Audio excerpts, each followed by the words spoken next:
2021 Planning Board meeting. As a preliminary matter, this is John Farmer, Chair of the Planning Board. With me tonight, I have David Field and Aaron Henry as support staff from the town's planning division. Permit me to confirm that members are in attendance tonight. Jim Sears. Yes. Lou George. Here. This is John Farmer, Chair of the Planning Board. Yes. And I don't believe Peg Zielinski has joined currently. So Peg may join the meeting in process. As you know, the governor's order has stopped for the state of emergency, but the meeting tonight is convening remotely by the Microsoft Teams app, as posted on the town's website, identifying how the public may join and participate in tonight's meeting. Please note that this meeting is being recorded and that some attendees are participating by video conference. Accordingly, please be aware that other folks may be able to see you, and take care not to screen share your computer. Anything you broadcast may be captured by the recording. Supporting materials that have been provided to the members of this body will be shown during the transmission. The public is encouraged to follow along using the posted agenda unless I note otherwise. A few ground rules for tonight's meeting.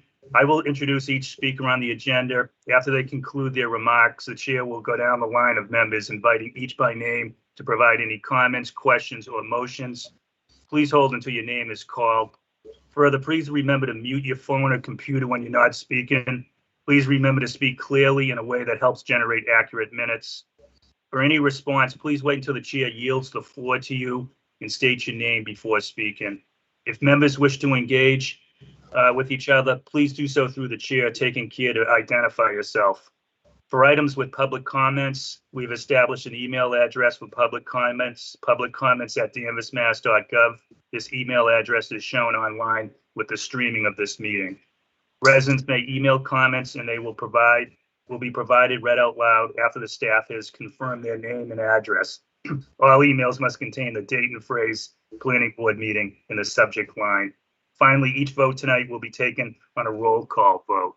So the first item on the agenda is 1120 Locust Street, request for an extension of the completion date for site improvements with no reduction in the surety sought. Assessors map 043, lots 147 and 162. So I'll turn that over to the applicant. Is that Attorney McCann? Yes, thank you very much. Can you hear me? We can. Okay, thank you. My name is Nancy McCann. I'm here on behalf of the applicant, Tom Carnevale, trustee, the owner of the property at 1120 Locust Street. The board may recall back in October, a bond amount was set at about $63,000 for incomplete site work, and we estimated that the site work would be completed in June 15th of this year. And the applicant has certainly proceeded very diligently to complete the site work, but some items do still remain incomplete. I did provide you with an itemization, and this was the itemization that was provided back in October when the bond was set, and I've indicated those items that have been complete, and truly most of them in fact have been completed. The items that remain, some landscaping, and there is landscaping underway now that's being finished up. If you went by the site, you would note that perhaps. The pavement repairs have been approved, I should say, by the engineering department. So parking lot striping will happen in the next couple of weeks. The biggest item perhaps is the result of National Grid. National Grid is bringing in a new gas line down Locust Street, and that project has been delayed. As a result, the applicant has installed temporary tanks.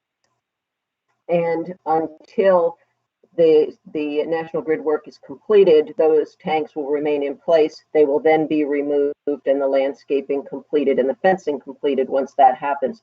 So the applicant has been in communication regularly with National Grid to make sure that that project is underway, but like many things, it's been a bit delayed. And then after that is all completed, we will be doing as-built plans to bring a completion. So while much of the work is completed, much of the work covered by the bond has been completed, we are not requesting a reduction of the bond at this point. We simply are requesting an extension of time until October 15th to complete the remaining items. And that's it. Be happy to answer any questions. Okay, Jim, I'll start with you tonight. Any questions on this application? Nancy, the only question I had is there going to be disruption of pavement in front of the building for the National Grid work? Possibly. There may be, which would have to be repaired. I suspect there may be as National Grid brings a new line down. So is this for the whole street or just for this one? No, it's a new line going down the street. For this building? And I believe other service as well. I don't think it's not being done for this project. Okay. Okay. That's all I needed. Thank you. I'm fine with it, John. Okay, thank you. Tori, I'm sorry. Yeah. Are there any aspects of this that will become a problem as the weather changes? I remember when we discussed this last, the issue was that the planting couldn't be done in the time frame allowed. No, that should not be an issue. The planting is all being done now and should be done in the good weather. So the items that are going to remain as the weather may change, and hopefully it'll all be completed before the weather gets cold again, but would be items that could be completed in colder weather, fencing and that sort of thing. All right, I'm fine with it. Okay, Lou, Thank you. Any questions? Yeah, and I think that Attorney McCann, I think had referenced this just a moment ago, but in terms of the weather turning and all, do you anticipate that this is that the amount of time you're seeking till the end of October, that would be a sufficient amount of time, anticipating when National Grid should be finished? I mean, knowing, of course, that they have a limited, they would have to stop work probably not that long after October 31st. Right. Based on the conversations that Mr. Carnevale has had with National Grid, we think that is a realistic time frame. National Grid has a schedule all their own sometimes, Yep. but we think, based on what we know, that it is a reasonable time frame. Okay, that sounds fine. I have no further questions, John. I have no problem with this. Okay, thank you. I don't have any questions that haven't been asked already. David, do you know if anyone in the public had an interest in speaking on this application? We haven't heard anything. I don't see anybody here to speak on this. Okay. So given that, can I have a motion to close the public hearing and a different motion to approve the application as presented?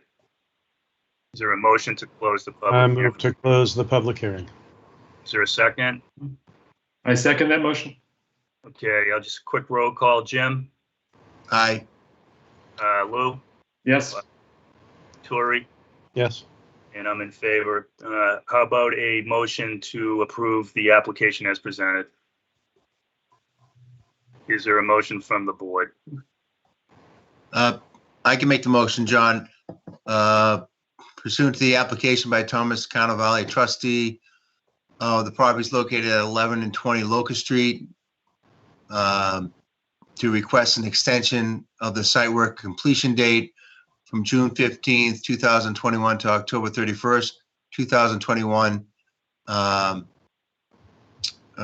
Hereby vote to approve said extension with the bond amount remaining the same, with no reduction. It is a motion by Jim Sears. Is there a second? Second. Okay, second by Lou. Roll call vote. Tori? Yes. Lou? Yes. Jim? Yes. And I'm in favor as well. Thank you very much. Thank you. Okay, the next item on the agenda is 40 Foster Street, requested by Robert Blanchett Jr. for endorsement of a Form A plan. Approval not required at 40 Foster Street, Assessors Map 53, Lot 104. So I'll turn that over to the applicant. Mr. Chair, if you'd like, I can share my screen with the approval not required plan on it, just so everyone can see Sure, that'd be great. Sure. And David, who's going to speak on behalf of this application? Mr. Blanchett is here. I don't believe his surveyor is attending. However, it's really straightforward in Yeah. nature. If you want, I can walk the board through it a little bit in the public. Sure. So 40 Foster is essentially it's a large parcel. It's about 12 acres. The gentleman, Mr. Blanchett, currently farms the property. There's an existing dwelling on the property, and all he'd really like to do is parcel off his existing dwelling where he and his wife live and leave the remaining land more or less untouched and continue to farm it. So it's really just looking to separate the tax bill for the two parcels. Everything else meets geometry. The frontage is there, the area is there. Pretty straightforward. Okay. Lou, I'll start with you. Do you have any questions on this Form A request? No, I don't have any questions. Okay, Tori, any questions? No questions. Jim, any questions? Do we know if the applicant's intent is to get an agricultural exclusion? I mean, you mentioned that he is seeking to keep it as a farm. He already has one, actually. He has one? Yeah, Okay. so he's going to stay under 61A. The house lot's just going to come out of that. He's aware of the tax implications behind that should the 20,000 square feet come out. I'm fine with it, John.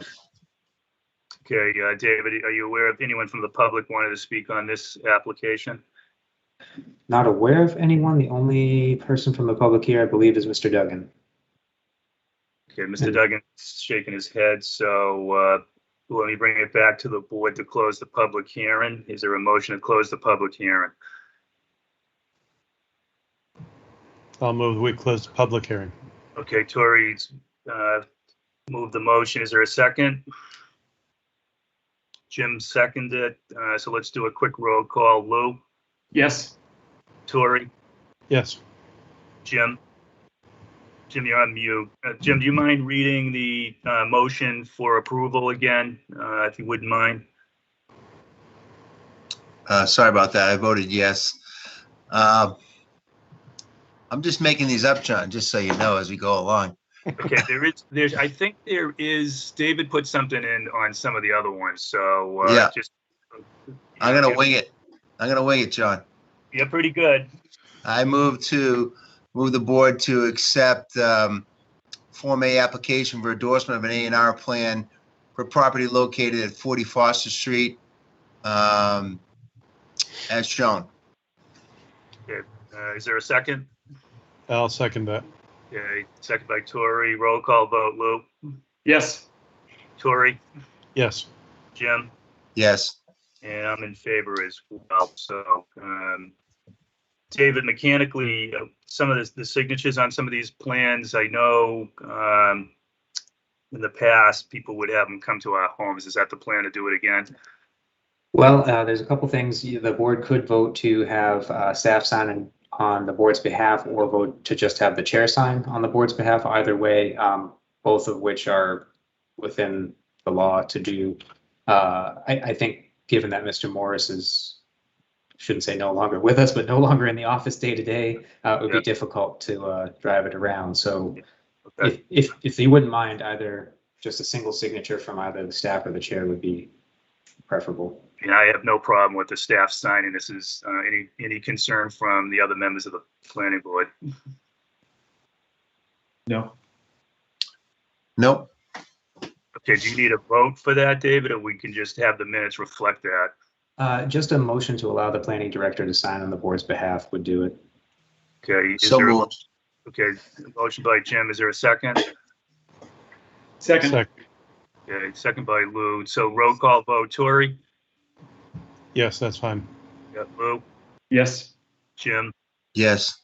And I'm in favor as well. So, okay, the next agenda item is 36 Constitutional Lane, Unit 84, also known as 84 Abington Road. Request for approval of a major modification to an approved site plan pursuant to Section 4 of the zoning bylaws submitted by Michelle Dantis of Star Touch Property, Inc. for property in residential 1A zoning district. The applicant proposes the conversion of a deck to interior living space. Assessors map 43, lot 278. So David, I'll turn it to you to introduce the applicant who's going to speak on behalf of 37 Constitutional Lane. Sure. I believe Mrs. Dantas was here. I'm not seeing her currently. Is there anyone out there, either the applicant for 37 Constitution? See Mary Young, I believe she is actually the applicant. Yeah, Frank is actually going to speak on my behalf. Frank, you're on mute. Is this Frank Gomes? Yeah, Frank's on mute. Let me see if I can help. Sure. No, I can't get him. Teams has taken away the ability for us to unmute. Oh, there he goes. Got it? Got it. All right. So unit 84, the rear deck, some of the units on the condominium already closed their decks. So just propose to take their existing deck now and close and make that for living space. We have about 6 or 7 other units on the condominium already having the same layout.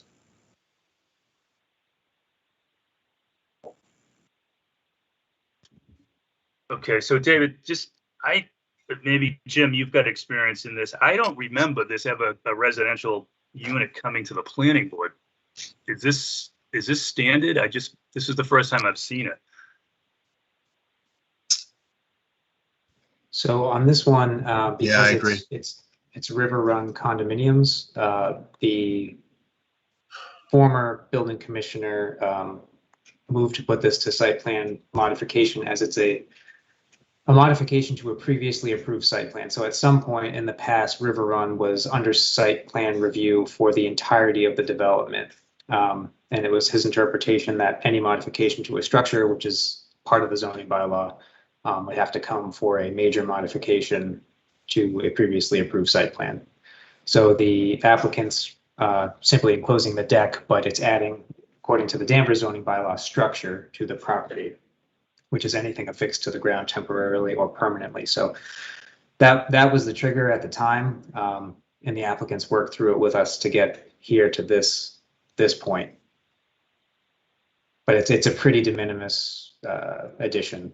Yeah. I mean, generally under condominium law, right, I would assume the applicant's got to get permission from the condominium association first, right? That's correct. Okay. So let me open it up for questions. Jim, do you have any additional questions? No, I don't have any questions. Did they have to do a stormwater management analysis for this, or was that just? They had they're seeking waivers for quite a number of the plan submittals. Okay. So if it were approved on the way they have applied, it would be a significant number of the normal requirements. Yep, no, I'm fine with it, John. Okay, Lou, questions? Yeah, the only thing I want just to ask, and from reviewing the materials, it does appear so that the board. So there's a notice here from, I guess, a letter October 15, 2020 from Essex Management Group, to whom it may concern. The board has approved the construction of a sunroom at the back of Unit 84 at River Run Condo. So that's the requisite sort of condo board approval, correct? Yes, that's Okay. correct. Okay, and so there hasn't been any change since that time. Okay. The only other question I have, I know that the materials also listed as an AKA for 84 Abington Road as well. So, and this is more of a question maybe for David. I know in the decision document, the draft decision document, I think it indicates only one of the addresses, so it probably would make sense to have both, just kind of out of an abundance of caution. Sure, yeah, we can amend that. So again, I was just raising that. I'm not sure if that's sort of just spotting that as an issue. But I don't have any further questions. Tori, questions? This seems really trivial and with an impact on nobody except to make a little more space for somebody living in 84. I'm fine with it. Okay, David, any comments from the public? Oh, Mr. Duggan. Yeah, but Mr. Duggan, you have the floor. Thank you, Mr. Chairman. So as previous commenters had mentioned, it seems kind of like a low impact change. In fact, I think the unit at 86 Abington has already done that, as well as the applicant mentioned other units as well. I have a friend who lives in that complex, and he told me the other day that when he moved in, he was told that that was an option for people. So I'm not clear on why it's a major modification. It doesn't seem that way to me.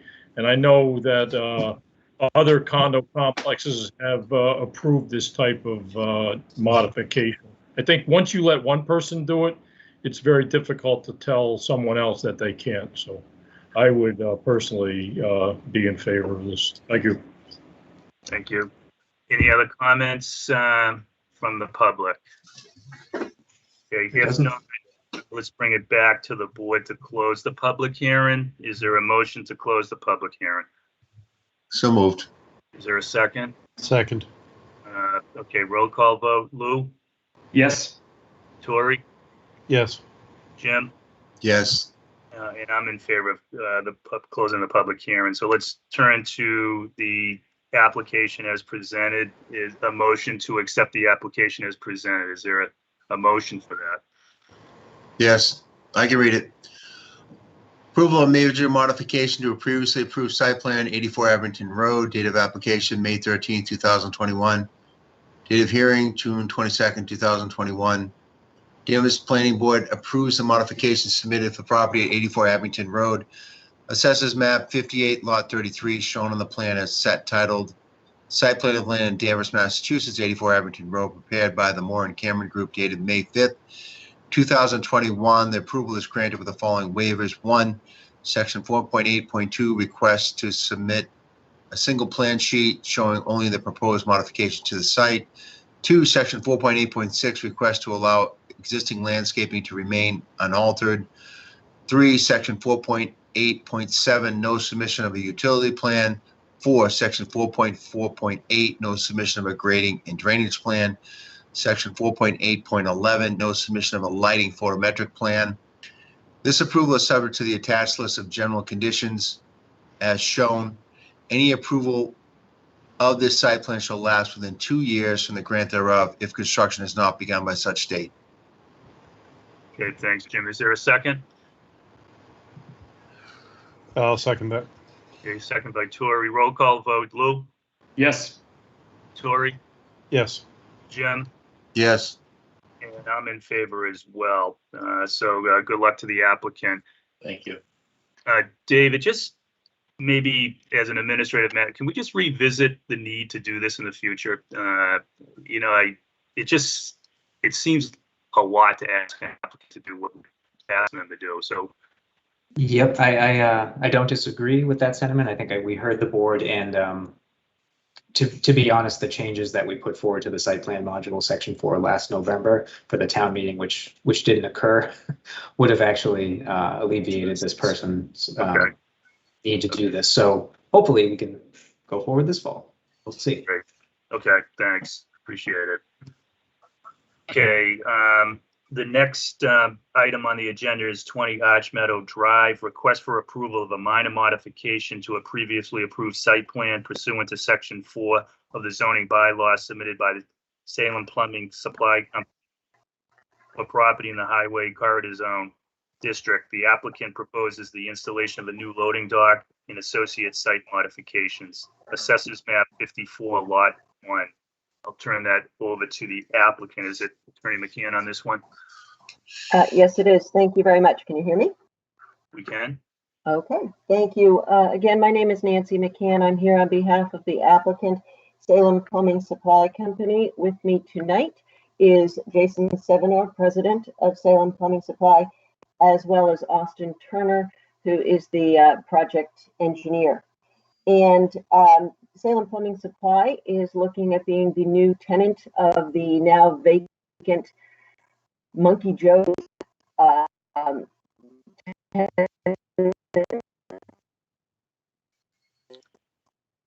space at the property.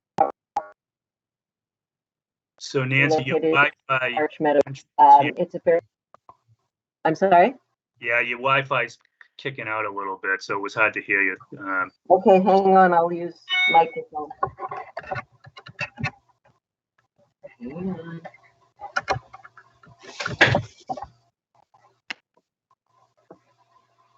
Is that better? Yes, it is. Thank you. Okay. All right. Thank you again. Salem Plumbing Supply is looking to be the new tenant of the former Monkey Joe's tenant space in the large retail building. The tenant space is located at the very southerly end of the large retail building. And as you know, I'm sure Salem Plumbing Supply is an excellent company that has been in business for many years and is in the business of the sale of plumbing supplies. It intends to use this space for that purpose. The tenant space, however, does not have a loading dock, and that is really necessary for this particular use. And so we are proposing a minor modification of the site plan to install a loading dock at the rear of the building. The loading dock will not be visible from the front of the building. And we are also proposing a pickup door for customer pickup at the front edge of the building, which makes sense from a pickup standpoint. The owner of this property is looking to start to re-tenant some of the vacant space. As you know, there's a lot of vacant space in this property, to try and bring in other types of home improvement, building improvement type of businesses, and this is just exactly one of those tenants. I met with town planner Josh Morris with regard to this project a couple of times to discuss this site and this application. And you do have a site plan that shows the location of the proposed loading dock, as well as the pickup door that's being proposed. So we do have a couple of site modifications, which is the installation of the loading dock area, the installation of the overhead loading dock door, the installation of a 10 by 13 loading door, as well as just a very minor relocation of the dumpster. So at this point, I think I would like to turn it over to Austin Turner, who is the project engineer, and he can walk you through the plans. Perhaps we can put the plans up. David, I don't know if you have those or if you would like Austin to put those up. Good. I'd be happy. Again, guys, everyone, for the record, good evening. This is Austin Turner with Bowler. I can give you a brief walkthrough of what Nancy described. I'd be happy to share my screen if the board was amenable to that. Yeah, that'd be great. Thank you. Okay, sure.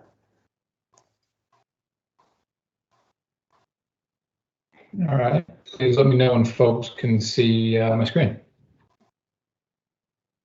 We can. Okay, great. So we're just looking at kind of a Google imagery here, but this building, and I'll pan around. So this box here, this is the former Monkey Joe space that Mr. Sevenor and his team at Salem Plumbing are going to be occupying. And what we're contemplating this evening in the application before you is to install a new loading dock in this location here, in the back of the facility. Historically, this has been used as kind of the operational piece of the building anyway. Really, with the product line that Mr. Sevenor and his team retail, sometimes it requires a little bit of a larger vehicle, customarily to what would be navigating this facility anyway. But to kind of consolidate that operation and facilitate the loading or unloading, they're requesting approval for a loading dock here. And then, as Nancy mentioned, there would be a small roll-up style door on this side of the building as well. And I'll show you that on the site plan in a second here. So in larger context of the overall center, you can get a feel for where we are. This is, again, the Monkey Joe's box on this corner here. And the operational piece that we're contemplating this evening is located in here and tucked away kind of where things are happening anyway. In terms of what the site plan looks like, so this is the site plan here again. This square here is the former box for Monkey Joe's. This is the truck well. It'll be a recessed truck well.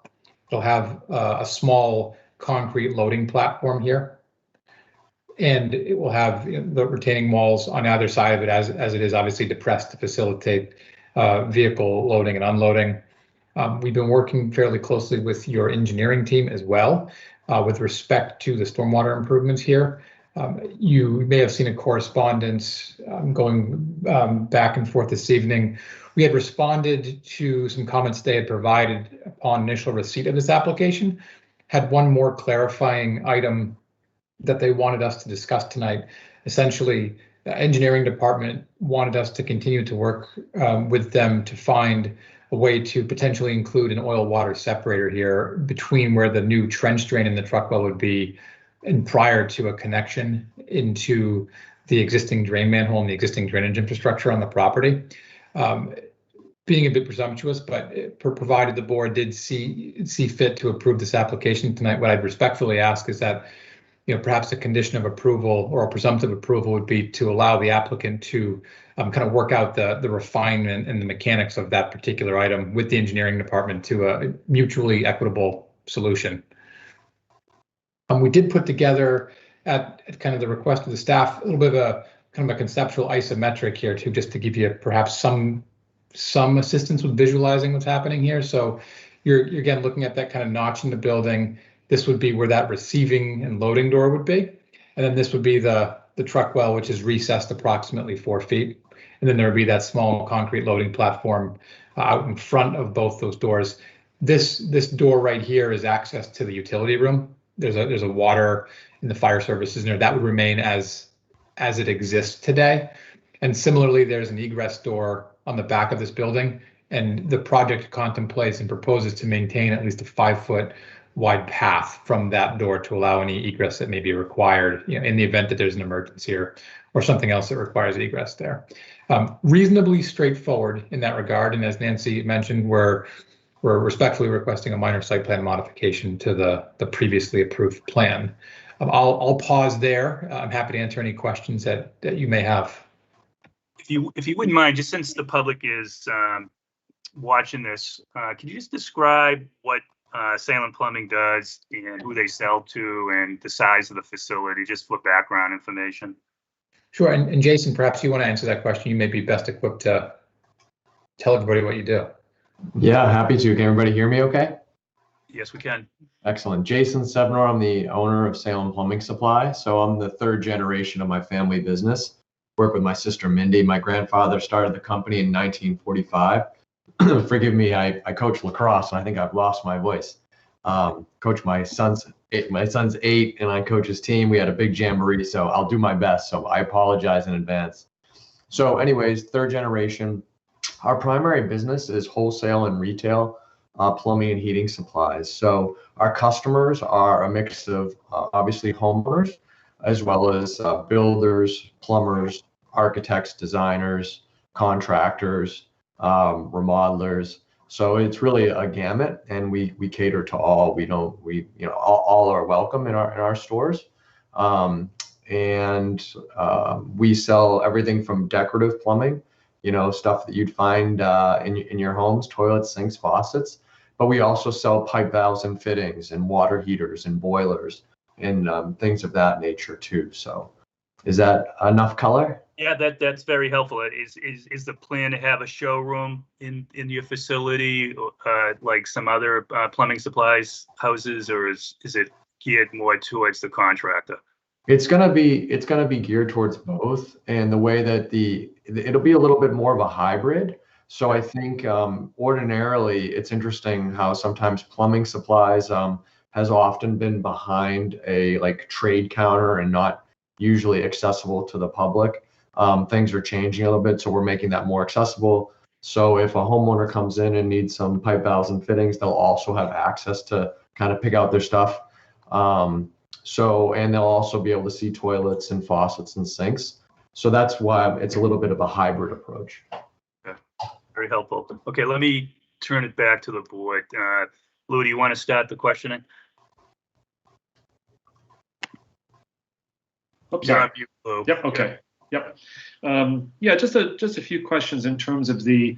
So in terms of the hours, what would be the hours of both the store as well as, I guess, the hours for use of the loading dock? Would it be, outside of store hours, first thing in the morning, or late at night? I can field that. Jason Sevenor again. So the store hours, we're still kind of figuring that out, but it's likely going to be either 6:30 or 7 o'clock in the morning start, and we'll go to either 4 or 5 o'clock. Most of the receiving will happen usually between 8 and 3. I'd say between 8 and 3. 8 a.m. to 3 p.m. Yeah, correct.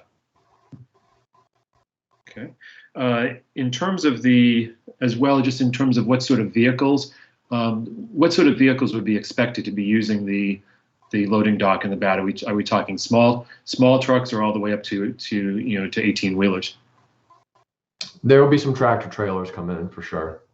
Not often. Well, I shouldn't say not often.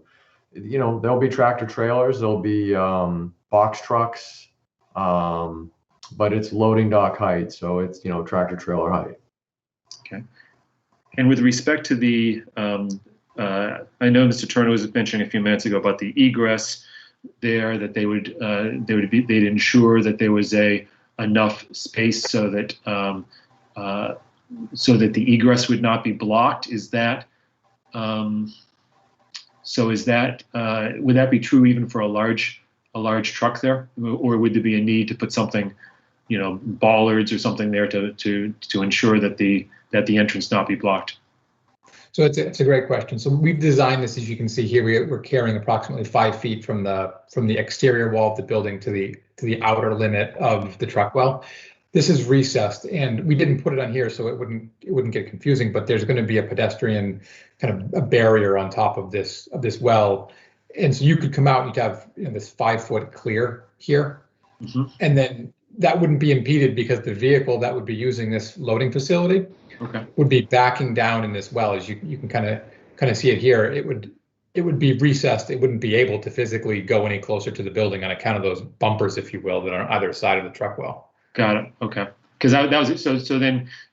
So by doing it that way, you would ensure that a truck didn't go really, close in and end up blocking the door. If it did, we'd have a bigger problem than a blocked door. Right. Yeah. Yeah. Okay. And in terms of the comments, you said you've been working with engineering. I know that there's been, I think even I just saw in my packet here, there's been a second set of comments from engineering. So you all will be continuing to work with them with respect to any of their comments? Yes, sir. And based on my understanding, we had a brief email correspondence, perhaps about an hour before this evening's hearing. And the item, from what I understand, is just the applicant working through the mechanics of what was requested for an oil water separator, which we're happy to work with the engineering department on that. And as I mentioned before, provided the board is amendable to that, and as a condition of approval, would be happy to work that out with them. Okay. Got it. Okay, and then just one final question I had, just with respect to sort of the traffic flow in that area there, and I think the overhead here perhaps is deceiving, but there's a sufficient amount. It does seem just potentially narrow, but that's a sufficient amount of space for traffic to flow, correct? Just so I'm clarifying, not questioning you, but you're referring to the rear of the building? Correct. Yeah. Mm-hmm. Yes, sir. We've taken a look at the largest vehicle, which has the potential to access the facility, being the tractor trailer, and we feel there's sufficient room in there. It's not really an infringement on the operation of the property. Okay, and so that the trees that are the vegetation that there will remain. Correct. Yes. Okay. Okay, Mr. Chair, I don't have any further questions. Okay, Tori. You covered most of my questions, but only thing left is there's gonna be no lighting for this loading area. That's correct. What we're contemplating is that there are some existing exterior lights that you can see on the building currently. That those are activated at night. Obviously, we don't see the need for any additional lighting here beyond what's currently there. We think it's appropriate and adequate, frankly, for what's happening out back right now.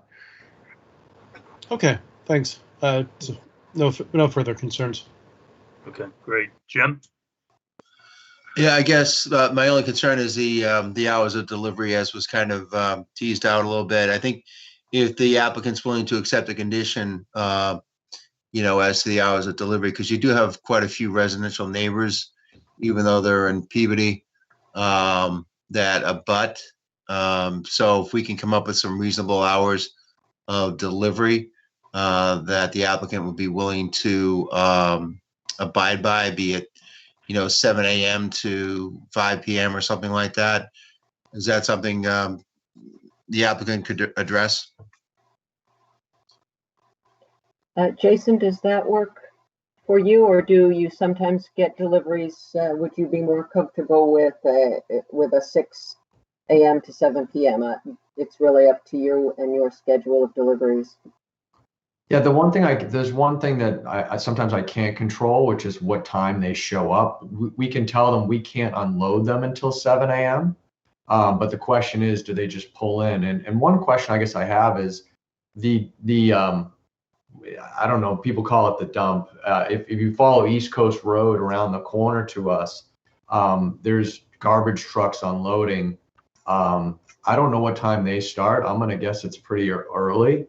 So they're used to large, loud, really loud trucks running down East Coast Road. So just for your reference, and again, I apologize, I don't know what time they start, but I'm pretty confident that those residences are used to some pretty early morning trucks that are probably a little bit noisier than mine. Well, the biggest thing is, and I'm sure their hours of operation, posted, it's probably 7 a.m. I wouldn't think it'd be any earlier than that. But the biggest problem we have with truck deliveries is you have a truck coming from somewhere out of state and they're sitting there idling for hours, or they're backing up with the beeping noise and they come in at 3 a.m. or they come in at different hours, and that's what causes the complaints. So I don't care what anyone else is doing. Sure. You're in front of us now, so I think you got to give a reasonable time period and try to stick to it and let your drivers know that they can't be on site until, if we're talking, I think 6 a.m. might be a little bit early. I don't think 7 to 7 is unreasonable for deliveries. I think that's absolutely fair, and I can appreciate what you're saying for sure. And I don't suspect, that being an issue at all. And, whether it's 6:30, 7 o'clock, somewhere around there, that should not be an issue at all. Okay, so Attorney McCann, then you'd agree to a condition 7 to 7? Yeah, Jason, I just want to make sure that if Jason is opening at 6:30, that a 7 o'clock works for him as opposed to 6:30. I mean, I prefer the 6:30 just to be safe. It's unlikely that someone will be there at 6:30 to unload, but I 6:30 would be better for us. If we can say 6:30 to 7, to 6:30 a.m. to 7:30 p.m. It's great for me. What's the rest of the board think, John? What do you think? No, I'm glad you brought this issue up. I mean, just for the applicant's benefit, these are the complaints we hear all the time, from residents close to industrial and trucks idling. It's a big issue. Hopefully it won't be for your business, but the later the better. I mean, I can support 6:30, Jim, given the logistics. It really just needs to be managed is really where I'm coming from. This and as Attorney McCann knows, she's represented other applicants on this issue. It is a problem in the town of Danvers.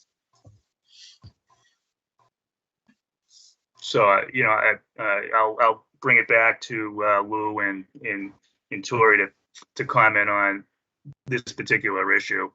If you have a different feel from Jim and I. I mean, I think that 6:30 a.m. is okay. I mean, I believe that the transfer station does open at 7. Having gone there and seeing trucks even idling there waiting for it to open even before 7. So I think 6:30 is reasonable in terms of an end time. I'd be, I think was mentioned either, I would either be, since they close at 5 p.m., I would either go for a straight 12-hour, like 6:30 to 6:30. That's okay. That would be okay with the applicant. Tori, do you want to comment on this particular issue? I mean, Yeah. obviously, you've heard some of the complaints since you've been a member. Yeah, and I feel like I'm usually the one raising noise issues, but this location didn't bother me so much because there is this, I guess it's a stone and earth berm on the side, and they're recessing the truck well, and it didn't strike me as a big acoustic issue, but I'm fine with this modification and whatever hours work for the applicant, as we've discussed. Okay. John, are we saying Monday through Friday, or is this are they open Saturdays? Are they getting deliveries on Saturdays? Do we know? We're not getting deliveries on Saturdays, Jason Sevenor. Okay, Yeah, I think that'd be great if it was Monday through Friday. okay. So we'll add a condition that Monday through Friday, 6:30 a.m. to 6:30 p.m. for deliveries. Good. Great. Okay. If there's no other comments from the board, I'll open it up to the public.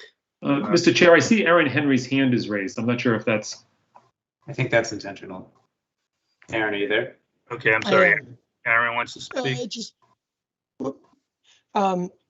Thank you, Mr. Farmer. Just for context, I also chair the Danvers Traffic Advisory Commission, and we've been dealing a little bit with East Coast Road. I think the hours many of your members have pointed out, the landfill opens at 7. We've not heard on DTAC any complaints from the abutters. We generally don't see a lot of the trash trucks piling up there for the 7 a.m. start, but it does happen occasionally. But we have not gotten that complaint. We are dealing with a different issue on East Coast Road.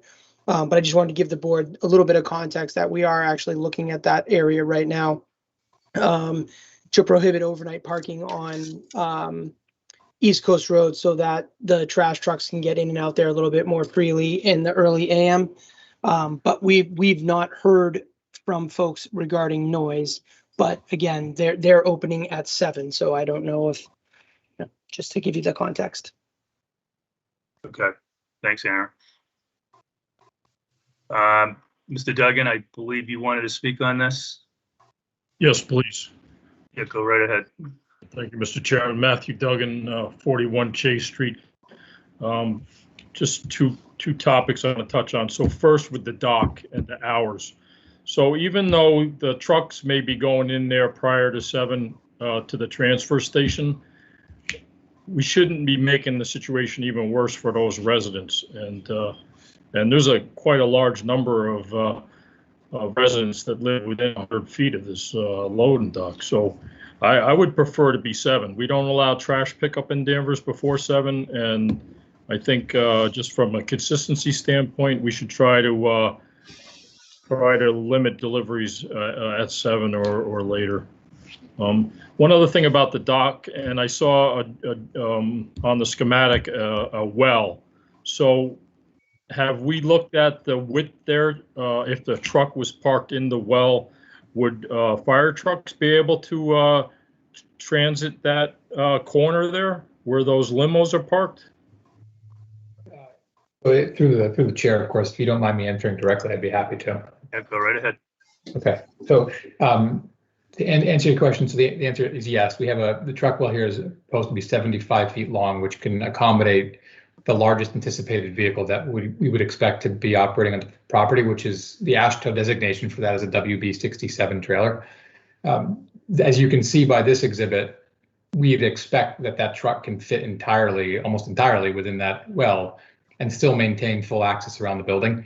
The limo facility is no longer in operation there, and those cars are no longer parked behind the building. Even if they were, we'd still feel comfortable that an emergency response vehicle such as the fire truck could navigate behind the facility. Okay, that's great. Thank you for that info. And if you could just leave that plan up. I want to just discuss briefly this loading door that's down on the corner of the building there with the little black rectangle. So can you just expand on what that's going to look like and how it's going to be used again? So that door there, I think the door you're referring to is this one here, correct? You can see my cursor. Okay, yeah. So that's just your conventional kind of roll up, I guess, garage style door.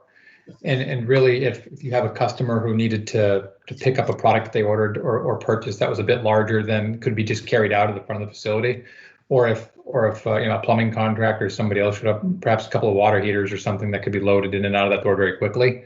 That's what that door is intended to provide. And I don't know, Jason, if you wanted to offer anything additional there, but I think that's kind of my general understanding of it. Okay. Well, I'm just concerned because that road that you can see a little white bar there on the corner there on the ground, and that's kind of like a stop line. So customers to this parcel, to this location, they use this not so much as an entrance, I would suppose, but definitely to get back out on a Route 1. And there's also traffic going through there. People from the transfer station come down East Coast Road, and they make that left into this area so they can get over to 114 without having to go up to Lowell Street in Peabody. So I'm just concerned about the safety aspect of having customers hanging out on this corner. Where would they park their vehicles? I think, if there was a vehicle that was going to be utilizing this door, I think they would be kind of parked next to the building that they could load it with a dolly or something into the back of the truck.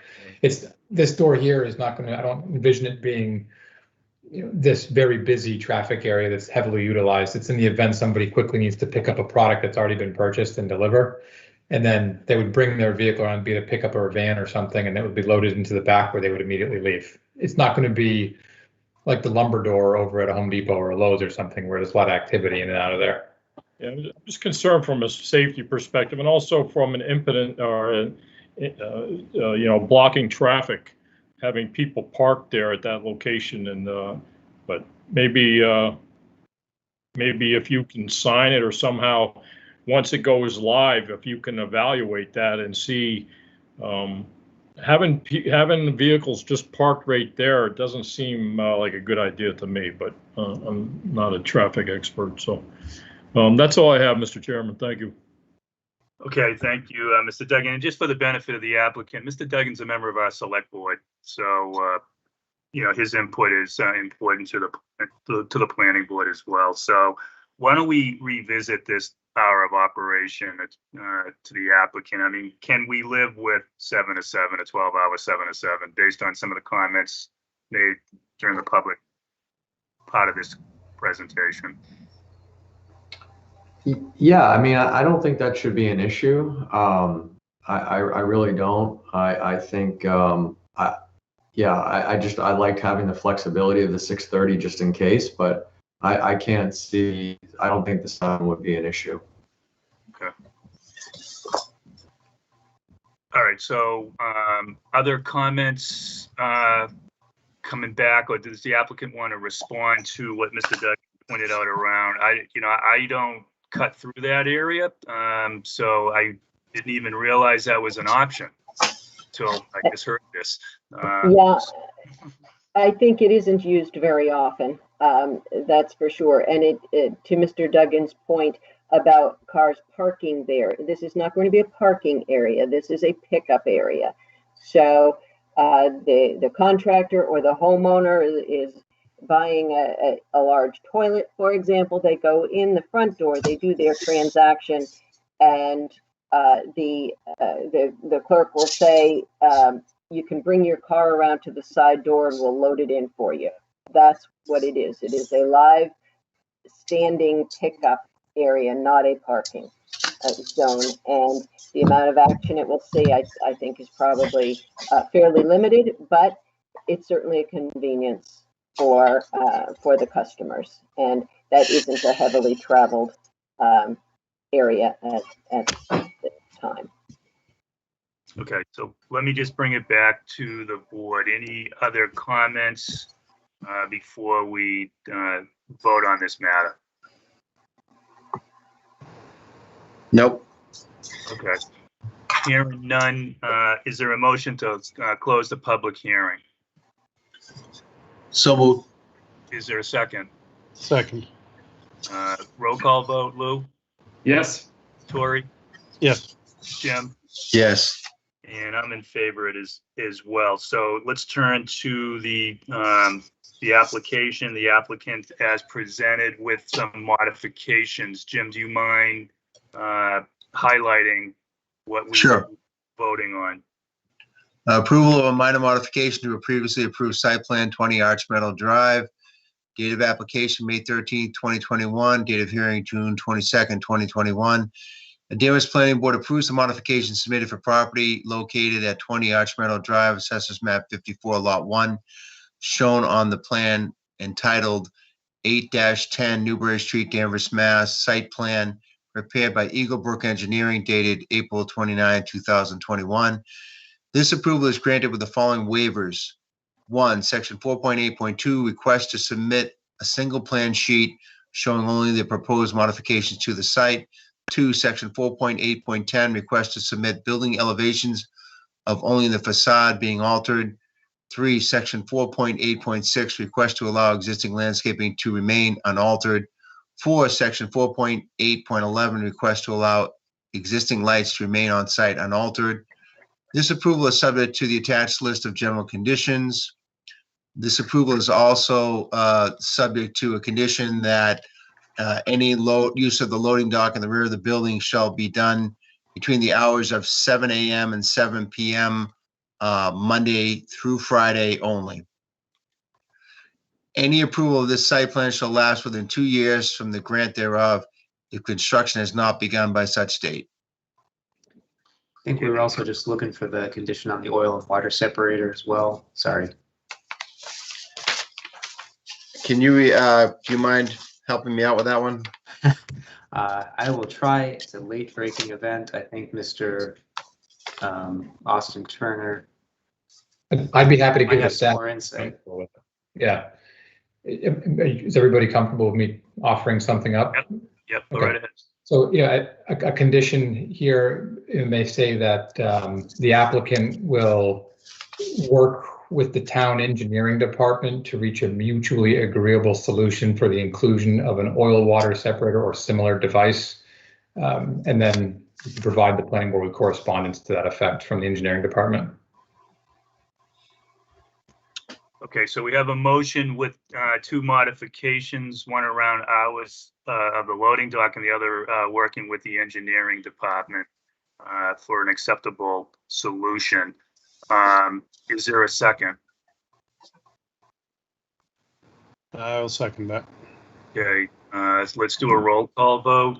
Lou, Yes. Tori, Yes. Jim? Yes. And I'm in favor as well. So we wish the applicant good luck. And I just have one industry question, if you don't mind answering it.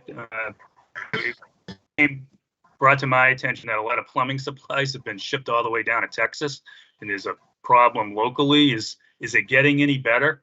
I didn't realize the freeze caused so much problems with plumbing supplies. Supply chain is a mess. It's not getting better. We're having issues with pipe valves, fittings, water heaters. It's component issues. It's like been the perfect storm between, like you said, Texas, weather issues. It's incredible. I've never seen anything like it. So we're getting through it, but it's very tricky, and it's very interesting. Our vendors are putting restrictions on how much we can order, and at some points it's a little scary, to be honest. Yeah, it's too bad. I heard the same thing. So we wish you well, Mr. Seveno, and welcome to Danvers. Thank you so much for everyone's time today. I sincerely appreciate it. I'm very excited to be part of Danvers, so thank you so much. You're welcome. Thank you very much. Okay, the next item is 495 Newbury Street, request for site plan approval pursuant to Section 4 of the zoning bylaws submitted by 495 Newbury Street LLC for property in Industrial 1 zoning district. The applicant proposes the construction of a new 120,000 square foot self-storage facility. Danvers assesses map 4 lot 2, Topsail Assessors Map 81, Lot 4. And I'll turn this over to the applicant, Attorney McCann. Excuse me before you do that, John. Hi, I'm sorry. I've been here for a little while, but not that long. I'm sorry I'm late. No We problem. that agenda, but can I now vote on things because I'm now back, I'm on? I didn't vote on the last one, but I didn't come in until, I mean, the presentation was still going on, but. Yeah, You're good to go. With your participation on this next item, Peg. Okay. So, from a rule standpoint, David, Aaron, are we out of order with Peg joining? We knew she was coming late. We put it on the minutes that way, I believe. Yep, no, you are good to vote, Peg. Great, thank you. Okay, welcome, Peg. So I'll just turn it over to you, Attorney McCann. Thank you very much. My name is Nancy McCann. Once again, here on behalf of the applicant, 495 Newbury Street, LLC. And we have a group of presenters here tonight. We have Kurt Sweet and Ken Sweet, the managers of the applicant LLC, who's also the owner of the property. Rick Salvo, the project civil engineer. Stefano Basso, the architect, James Emanuel, the landscape architect, and Andrew Arsenault from Vanassin Associates, who prepared our traffic and parking report. We are requesting site plan approval for the property located at 495 Newbury Street. This property is located in the Industrial 1 zoning district in the town of Danvers, and currently has a machine shop, 1970s vintage machine shop located on the property. The property is about 2.3 acres of land headed up toward the Topsfield area, but in Danvers. And what we are proposing is the removal of the old machine shop and the construction of a new self-storage facility on the property. We are requesting site plan approval for this use. Being in the Industrial 1 zoning district, the proposed self-storage use is a use permitted by right in this zoning district. And the project itself, the project architect and the project engineer have designed this project to conform to all of the dimensional and density requirements of the I-1 zoning district. So the building itself fully conforms to the requirements of the bylaw. We began working with planning staff and the engineering department back last fall, and the site plan package, which is very extensive and quite detailed, is the product of those discussions. So the comments that we received have been addressed and incorporated into the site plan set that you have received. The site plan package itself consists of a site plan set with your existing conditions, proposed layout, lighting plans, utility plans, water main improvements, lighting plan, traffic management plan, landscaping plan, and building elevation plans, as well as construction drawings. So it is a complete site plan set. We are not looking for any waivers relative to the site plan requirements. And given that the building proposed is 120,000 square feet for self-storage, it does trigger the community impact assessment evaluation. And that consists of 3 parts, and those parts were included as part of the package. We have a traffic impact and parking analysis that was prepared by Vanassin Associates. We have the visual impact assessment prepared by the landscape architect, James Emanuel, and the stormwater management plan and erosion and sedimentation control plan prepared by our project civil engineer, Engineering Alliance, Rick Salvo. So you do have all of those materials before you as part of this submission. In addition, prior to submitting this application, the applicant, because the property is on Route 1 and it is under state jurisdiction, the applicant has received an access permit through Mass DOT, as well as a permit from Mass DOT for the water line improvement that the project engineer will point out to you. We are seeking, in addition to site plan approval, and as part of site plan approval under section 4.10 of the zoning bylaw, we are seeking an approval of the alternative parking plan, which we will discuss in more detail after the site plan has been presented to you. But the traffic report that was provided as part of the community impact assessment does go into great detail with regard to the parking being provided, and we are confident based on the ITE as well as projects that the board has approved in other areas of town, that the parking proposed will be adequate and indeed meet all of the needs for parking on this site. So I think with that introduction, we'll get right into the site plan, and I will ask Rick Salvo, the civil engineer for the project, to present the site plan, and then the project architect will go through the elevation drawings, and the landscape architect can go through the landscaping for the site. So would you like, Mr. Fields, would you like to put up the plan set, or would you like our project engineer to do that? I've got some graphics here if you want me to share the screen, if that'd be easier. It's easier for us. Sure, go ahead. Great. Thank you, Mr. Chairman, members of the board. For the record, my name is Rick Salvo with Engineering Alliance. If I can just share my screen here. There you go. Can everybody see that? No. No, not yet. I think I opened the wrong share tray. Let me go back and try that again. Cancel. Try again.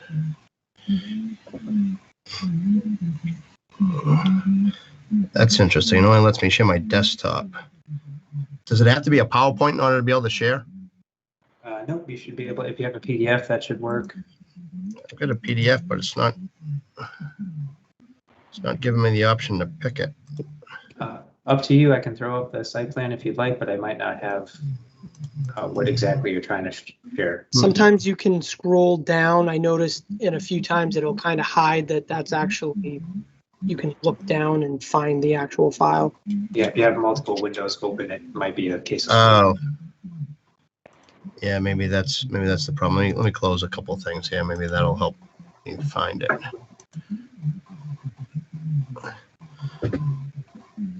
I'm not an expert with the Microsoft Teams here. I'm so glad you're trying to do this, Rick, because it's usually me.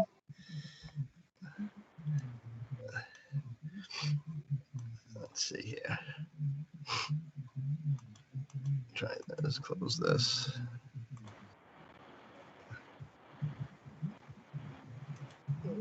No, maybe that'll do the trick.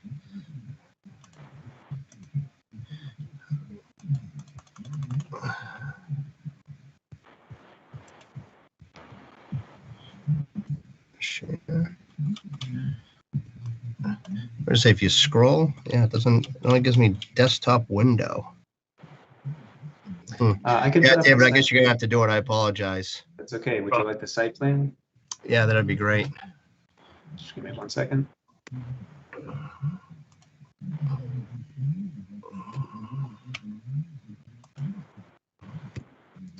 Can everyone see that? Wait. Oh, you know what? I figured it out. I apologize. Can you undo that for a second? I just figured it out. Yep. I guess you mess with it long enough, you get it, huh?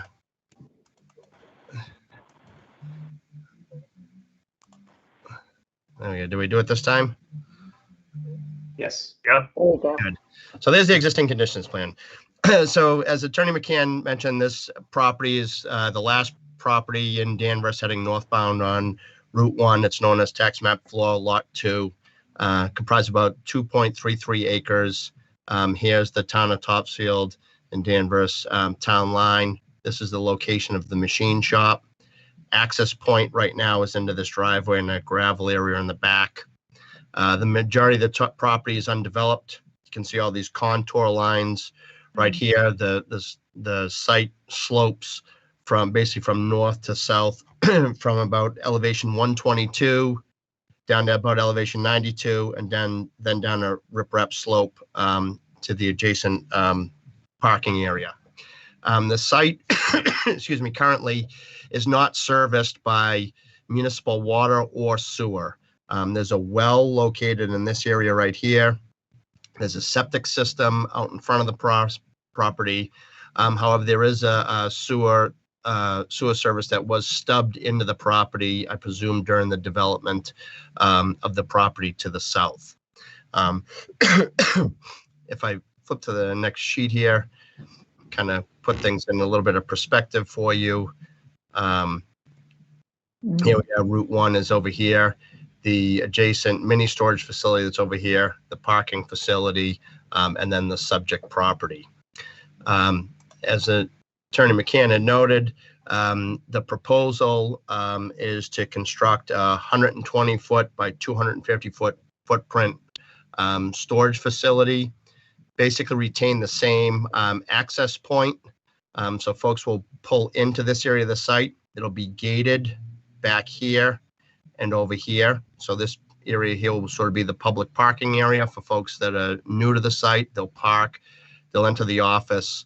From there, they'll have some sort of key card access that will get them through the gate and allow a one-way circulation around the building and then back out.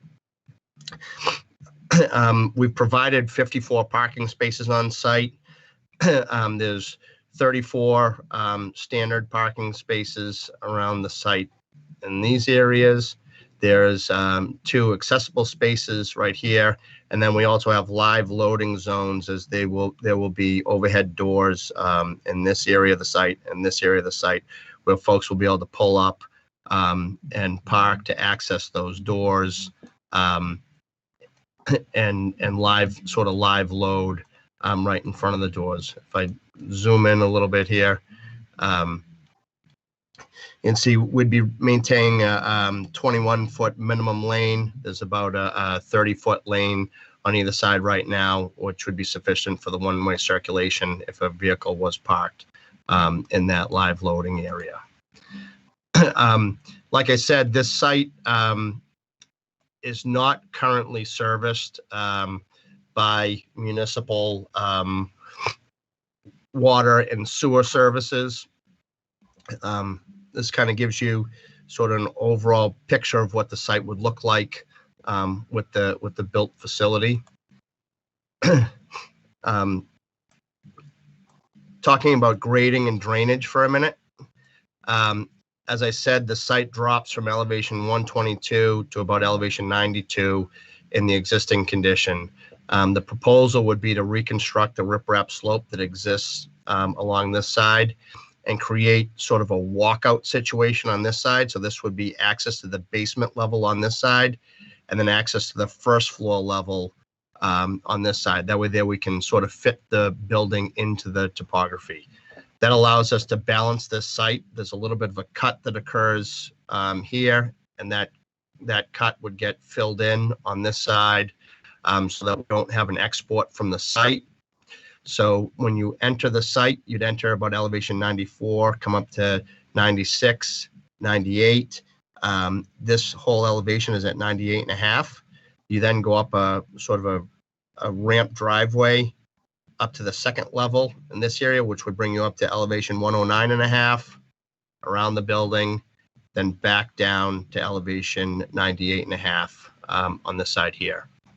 Stormwater is managed in a Caltech system, which would receive flow from both the roof of the proposed building as well as several catch basins sited around the parking area, which discharge into that system. We did excavate test pits there last fall and found it to be a good sandy material.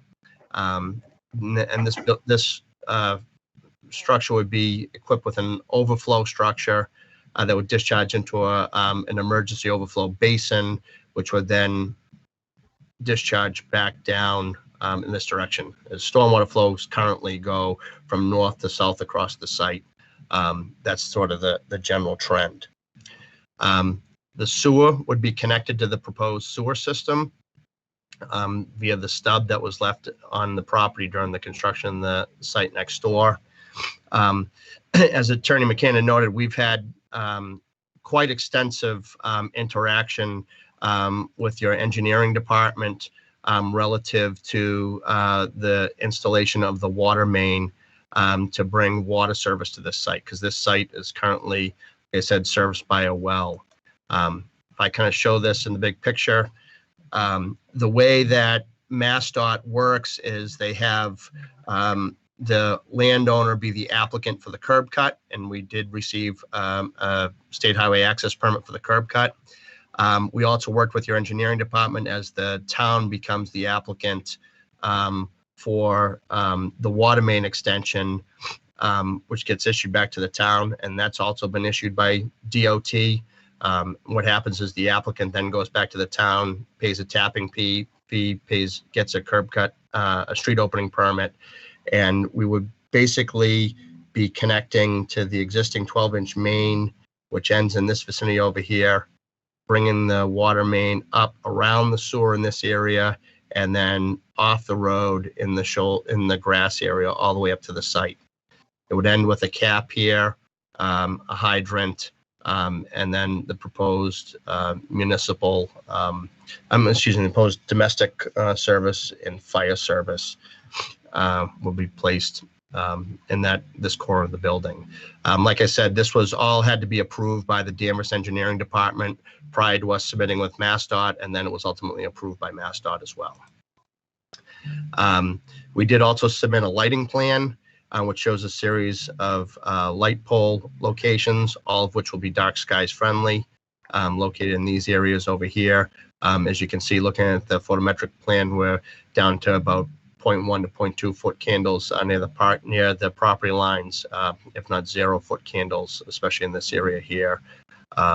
That's kind of the wooded area of the site. That's kind of the 30,000 foot view of what's going on. So I think with that, I'll turn it over to Stefano to talk a bit about the architecture. That's okay. Thanks, Rick. Would you mind pulling up the architectural renderings? Do you have those? I don't have those. I can pull those up if that's acceptable. That would be great. Thanks. Just give me 1 second. Is that coming through? While we're pulling that up. Yep. Great. See. So I'm Stefano from SV Design Architects over in North Beverly. It's kind of nice out these remote meetings. Besides the difficulties of pulling off a screen share, you can kind of browse during other projects. So when Jason was presenting his over on the other side of town, I was looking that up. So we're on the Peabody line for that one, and now we're over here on the Topsfield line here to close out the night. The site, as Rick was showing it, is a really efficient site for this kind of use. It's narrower along the street, and it's a deep lot, which is great for a building like this. We're able to, kind of minimize the size of the building on the street. We can get full wraparound for traffic flow and for fire department access. The building is 4 stories above grade as it's partially set in ground. And there's a basement level walkout on the front of the building. So the top left corner is the view that you'll see driving up Route 1 North. You kind of see this above the neighboring property there coming from the south. So you can see the 5-story portion there with the sales office down in the bottom left corner. We located our signage on this facade as it's more visible than the actual facade that faces Newbury Street, which is pretty screened by existing trees in that top corner that are going to remain. The top right elevation is showing the northwest facing Newbury Street. So there's a main entry for users of the storage facility to load in and out there. There's a covered awning canopy over those automatic sliding doors that you see at a typical storage facility. We also have that above the office entry door over there on the southwest facade. And then we have, where we're not ramping up or down around the site, grade level access for garage door style storage units.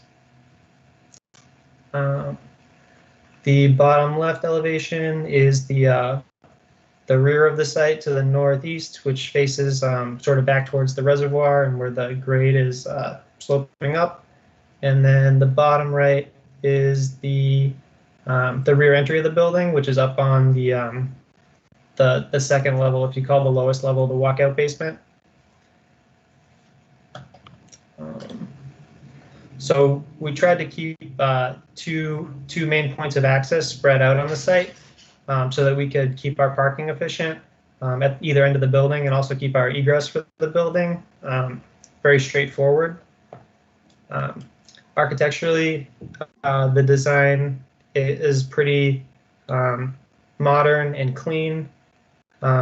We wanted the building to be kind of simple with some vertical corrugated metal siding that'll have like a 12-inch or a 16-inch on center, little bump outs, and then some horizontal accent banding.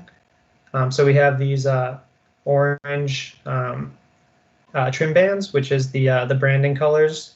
So we have the main cornice line, a little thicker banding, and then at the level 4 floor, another band, and then we brought back the band up in line with the canopies at about 14 feet above the drive around. I think that's all I got for my part of the presentation, but feel free to ask any questions. I think we have our landscape architect, Okay. James Emanuel. Yes, can you hear me? We can. Okay, thank you. I don't know if I can share the landscape plan, but I'll see if I can pull it up. I think I'm having the same issue that Rick was having. Does someone? Yeah, when the window pops up, you got to click the middle button. That'll let you choose a file. Let's see here. Okay.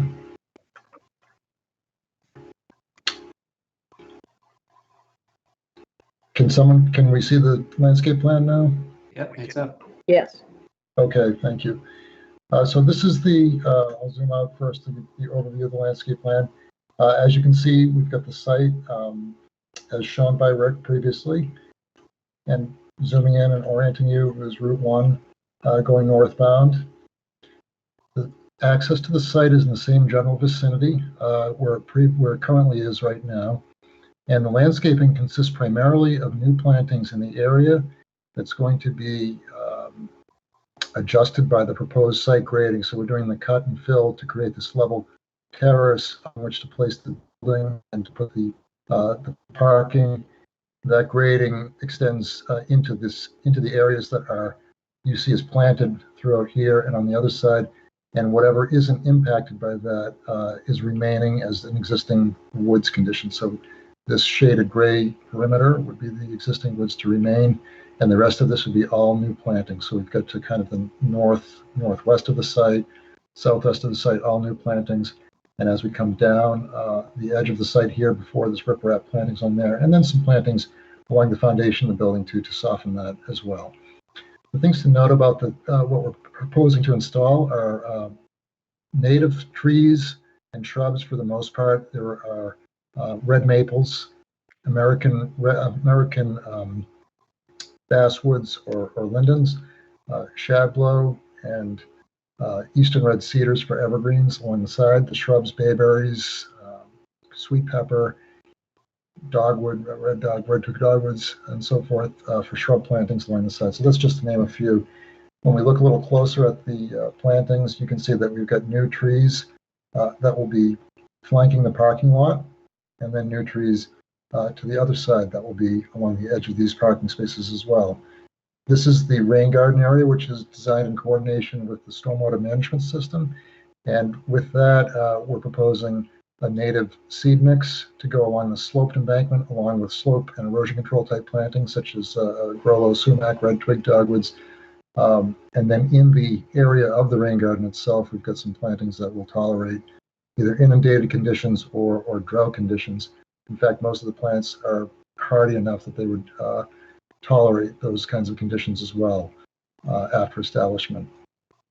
So as we come around the building, we're just doing a small fringe of plantings, bayberries, inkberries, red twigs, snowberries, and then along this back corner here where there aren't doors or are not loading zones, we're putting some plantings along this edge as well. So we'll be, again, adding a total of 10 trees to the site, and then all coverage of areas that's currently disturbed will be planted and stabilized with new plant materials, grasses. The last component will be the stone wall that currently is running along the entrance will remain. There'll probably be some work that needs to be done to clear out some of the scrub vegetation that's growing along there with the grading that's going on, but the stone wall itself will remain in its current location.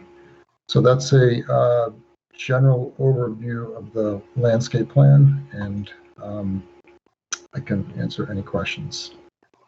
Thank you, James. I'm going to just come back to, now that you've seen the plan, and we've gone through that with you, I just wanted to talk about the parking and the alternative parking plan and the traffic report that was provided.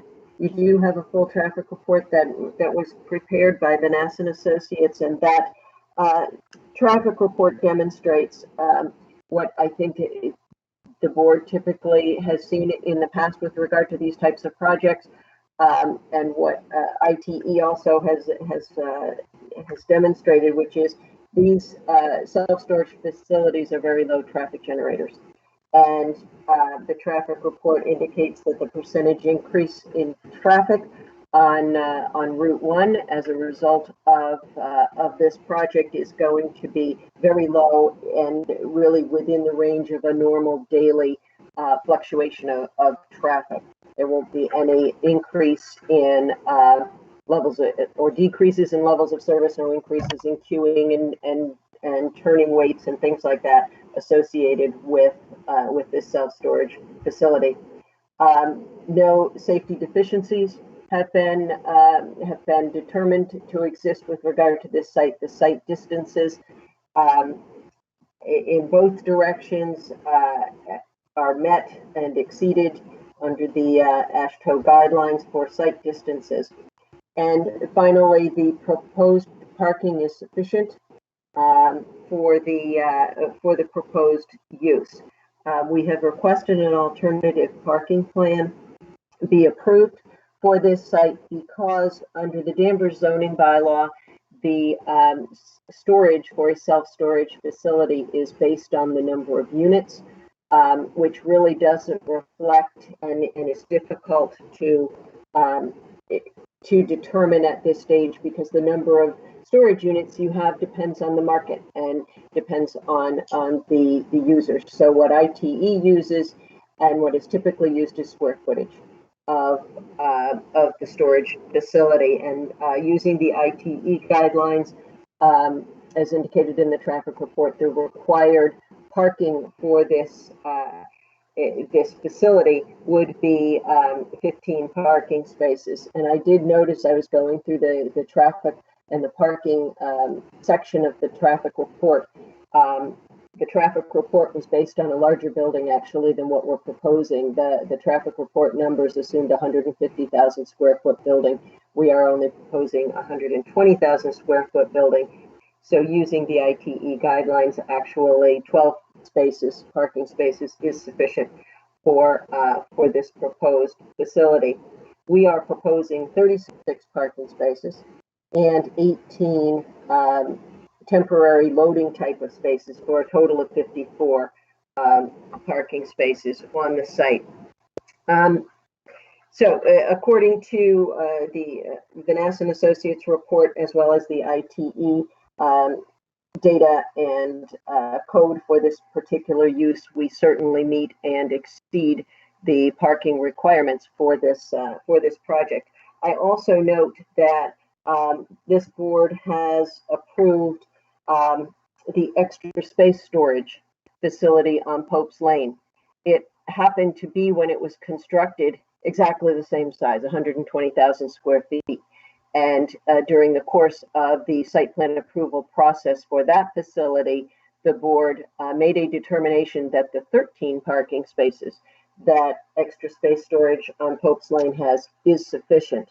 And that has, in fact, proven to be sufficient in actual operation. And in fact, in 2018, that facility came back and asked for about 18,000 square feet more storage there. And again, the existing 13 parking spaces at that site was deemed to be sufficient. So we believe certainly that the 36 parking spaces that we are proposing, plus the 18 additional spaces for the loading doors that are at grade, for a total of 54 parking spaces, will certainly meet and exceed the parking requirements for this project, again, both based on the traffic engineer's determination, the ITE data, as well as actual data from existing facilities within the town of Danvers. So we would request approval of the alternative parking plan in conjunction with the site plan approval that we're seeking tonight. So again, we think this project is an appropriate use for this area. We're adding a lot of landscaping. We're getting rid of a septic system. We're bringing sewer into the property. We're bringing a water main into the property, although as I think we know, the water usage for this type of a facility is very low. We anticipate 2 employees typically working at this facility. And it brings a lot of improvements in that regard to the area, as well as cleaning up the site and having an attractive use. Again, that's permitted in the Industrial 1 zoning district, and has great care has been taken to make sure that we meet the requirements of the zoning bylaw and site plan approval for purposes of the design of the site. So with that, I would be happy to answer any questions, as will the rest of our team. Thank you. Okay, just some additional background information, Attorney McCann, as we start the question. In 495 Newbury Street LLC, is this being built for them to be an owner manager, or is this being built to lease it to a national tenant? There would be a lease. Can you identify who that tenant will be? I am going to ask, I believe, Kurt Sweet is here. Kurt, do you want to speak to that? You need to unmute yourself.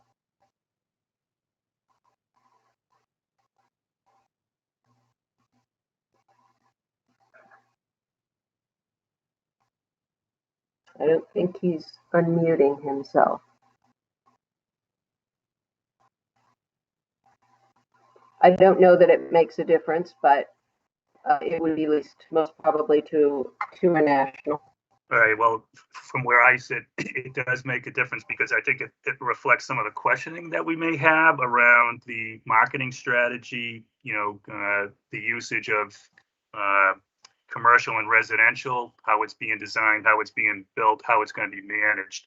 So I think, understanding if there's a climate control component to it. So I do think it does tie into the traffic study and some of the questions that I will have as one member of the board. So I think it would be helpful to know that. But I'll start, Peg, I'll turn it over to you to start the questioning.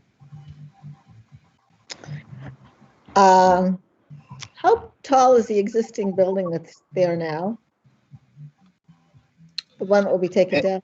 It's a 1-story structure, and with a pitched roof, I'm going to guess it's probably about 22 feet high, somewhere in that range. So this is going to be on the front 55 feet high to the roof and 44 on the back. Am I reading that correctly?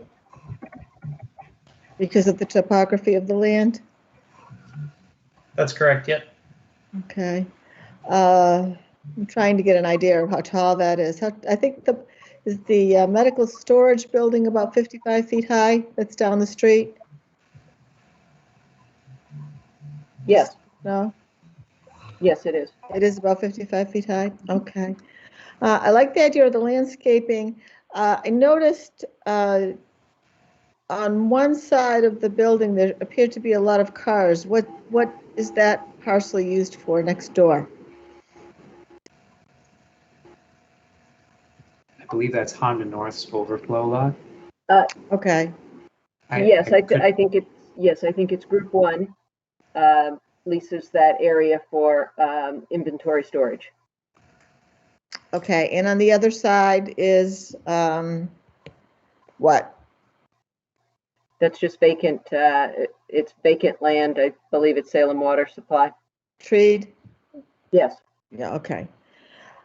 I like the landscaping plan.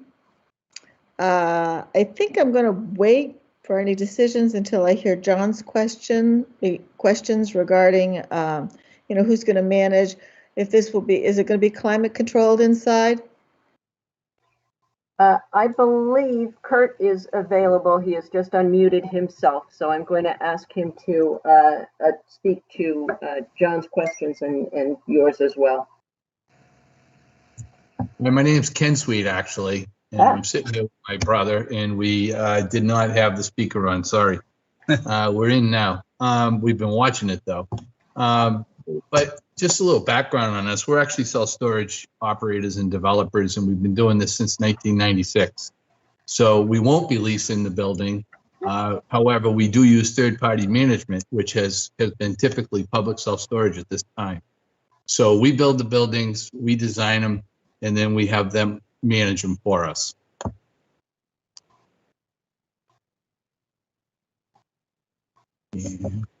Is the building climate controlled, Ken?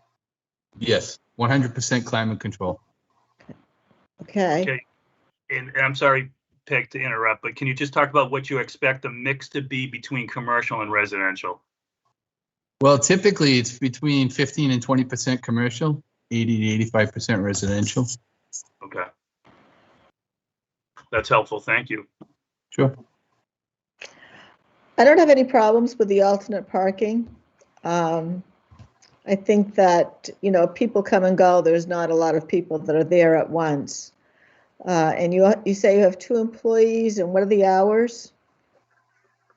Well, actually, typically there's 1 employee there, and the hours are, well, Public Storage actually sets the hours, but typically it's 6 o'clock in the morning to 10 o'clock at night. Okay, so you would have someone there 2 shifts? No, actually, the office hours are different. So they have key code access for the customers, and the office hours are actually 9:30 to 6 o'clock Monday. Well, actually, they have someone staffing them 7 days a week. Okay. I think Sundays are, again, we actually don't manage it, but the Sunday hours are a little different than the Monday through Friday. Okay, yeah, so that's for pulled the it up for one of our other sites. 9:30 to, yeah, okay. Their current Danvers site, their office hours are 9:30 to 6, and Saturday and Sunday 9:30 to 5. Okay. Okay, so with 2 employees, probably not at the same time on site, and then the other parking that you have, the alternative parking seems fine to me. The landscaping looks good, and the thing I'm always concerned about the 55 feet in height, but unfortunately this is industrial 1, so that's what is allowed. So I think I'll move on to the next person, and if I have more questions, I'll come back. Okay, great. Tori? Well, like Peg just said, it's industrial 1.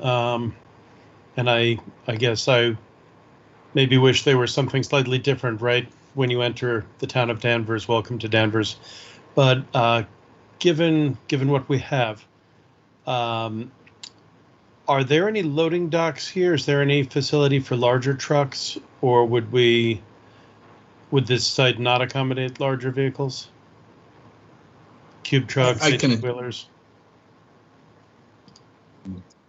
Rick, you want to take that?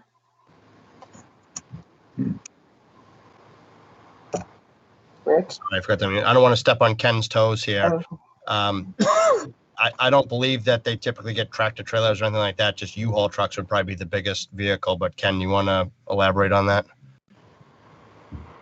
Yes, well, sometimes there are moving trucks, and then they typically would work off of ramps. We're not providing any loading docks at this site. So you wouldn't expect full-length 18-wheelers? No, it's very unusual. No. Given what it is, I think it looks like a very good plan. Okay, Luke, I'll turn to you. Okay, just have some questions. Again, just turning back to the use of the property. Are you, in terms of trucks, are you allowing? Do you allow exterior storage of of vehicles, large boats, trucks, other sort of thing, which I've seen at some storage facilities before, RVs, that sort of thing? No, we do not. Oh, sorry, Nancy. I don't know what I'll just answer what I can. No, we do not, and we absolutely are not going to have any outside storage at this site. Okay. With respect to the the current condition of the property, I know it was mentioned earlier that they've done some test pits, and you said that is there a septic system on site, or is it a cesspool? And because there was a machine shop there, are there any sort of environmental issues that are on the site? I can address that. We did very serious environmental testing prior to purchasing it, and there is no. And the septic is a full septic with a leaching field and a holding tank, which we will decommission. Okay, got it. And so it currently operates on well water, correct? Yes, actually, there's 2 wells. Okay. Is there any plan to use to retain the wells for use for any of the landscaping or vegetation? So I'm not sure if we could do that. We have done it in the past where we've kept one and we haven't utilized it, but we kept it in case we could use it. Mm-hmm. But I'm not sure with either position whether we'd be able to do that. Okay. Just a question I had with respect to the parking as well, and understanding and reviewing the report indicated that the number of spaces would be that would be required would be 15 spaces, and the even for a 150,000 square foot building, and so with 36 parking spots plus the 18 temporary spots, and I understand you need the 18 spots more for that's for loading purposes, but for the 36 spots, do you need that? I mean, that seems like even more spots, more spaces than you need, and considering that this property is taking up a large, relatively large footprint of the property, has it been, would you be willing to reduce the number of spaces and maybe even devote some of that to additional landscaping? Yeah, I think the certainly those spaces along the back of the building, remember those, need to be there. Where we had an internal discussion on this, typically I think everybody understands the way that these sites work. More often than not, a U-Haul pulls up with maybe 2 other vehicles. The U-Haul pulls in front of the door. The 2 vehicles go park in spaces. They unload the things, and then they're out of there. So I think the spaces along the front of the building are probably important to have, but certainly that row of parking along the rear could gain an extra 18 feet of green space very easily if the board was amenable to us further reducing the parking. Okay, and how many spaces are would be in the back? That would be. I will. And again, I don't want to create a parking deficit, but if the study indicates that what's needed, and based on what the board has done before, that we've approved, similar size facilities with less space. It would eliminate 16 spaces. Okay. It would provide 18 additional feet of green space in the back? Correct. Okay. Okay. I mean, I'm not sure what my, you know, what my fellow board members feel, but I would be, I would be interested in seeing if we could, you know, increase the amount of green space on the property by doing that. So, let's see. The only last thing I guess I have is I know there's been some back and forth with engineering. And I know just there's been a recent, I think, a second set of comments from engineering. Have you received that? Have you had any further feedback on that? We did receive those comments. We addressed them last Tuesday. I don't know if the board had a chance to read them. They were very minor in nature. They were just looking for a couple of backup calculations for TSS removal, and a maintenance log be added to the operation and maintenance plan, Okay.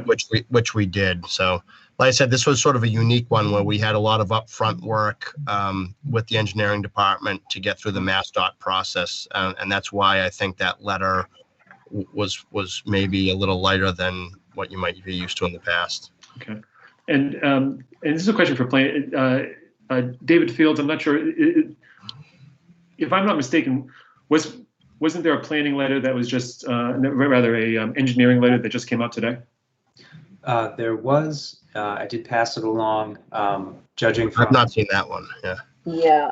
I've only had a Rick, brief. I sent that to you, but it was late in the day, and really there was nothing that we can't handle as far as a condition that will address all of the comments. The comments were more in the nature of advising us of things that are standard that we would be needing to do with regard to stormwater management permits and things like that. So there were no issues that were not addressed in the original report or that we would have any trouble with. Okay. Got it. Okay. Thank you. I don't have any further comments. Again, the only concern that I would have, I would be the only concern that I would have would be in terms of the number of parking spaces, and so that's I would be, you know, in favor of adding as a condition that the number of the number of parking spaces, you know, be reduced by those I believe those 16 spaces on the back to provide additional green space. That's correct. Yeah. Yes. Okay, thanks, Lou. Jim, you're next.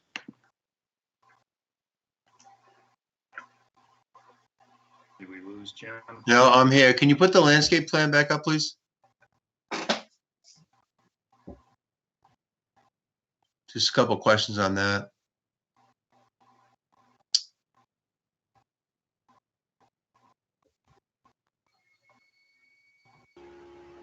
Can you see that? Yeah. So what is the landscape percentage?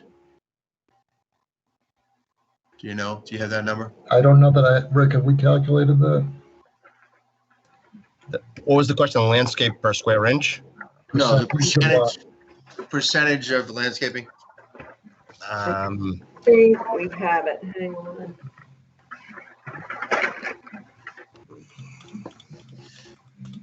Let me see.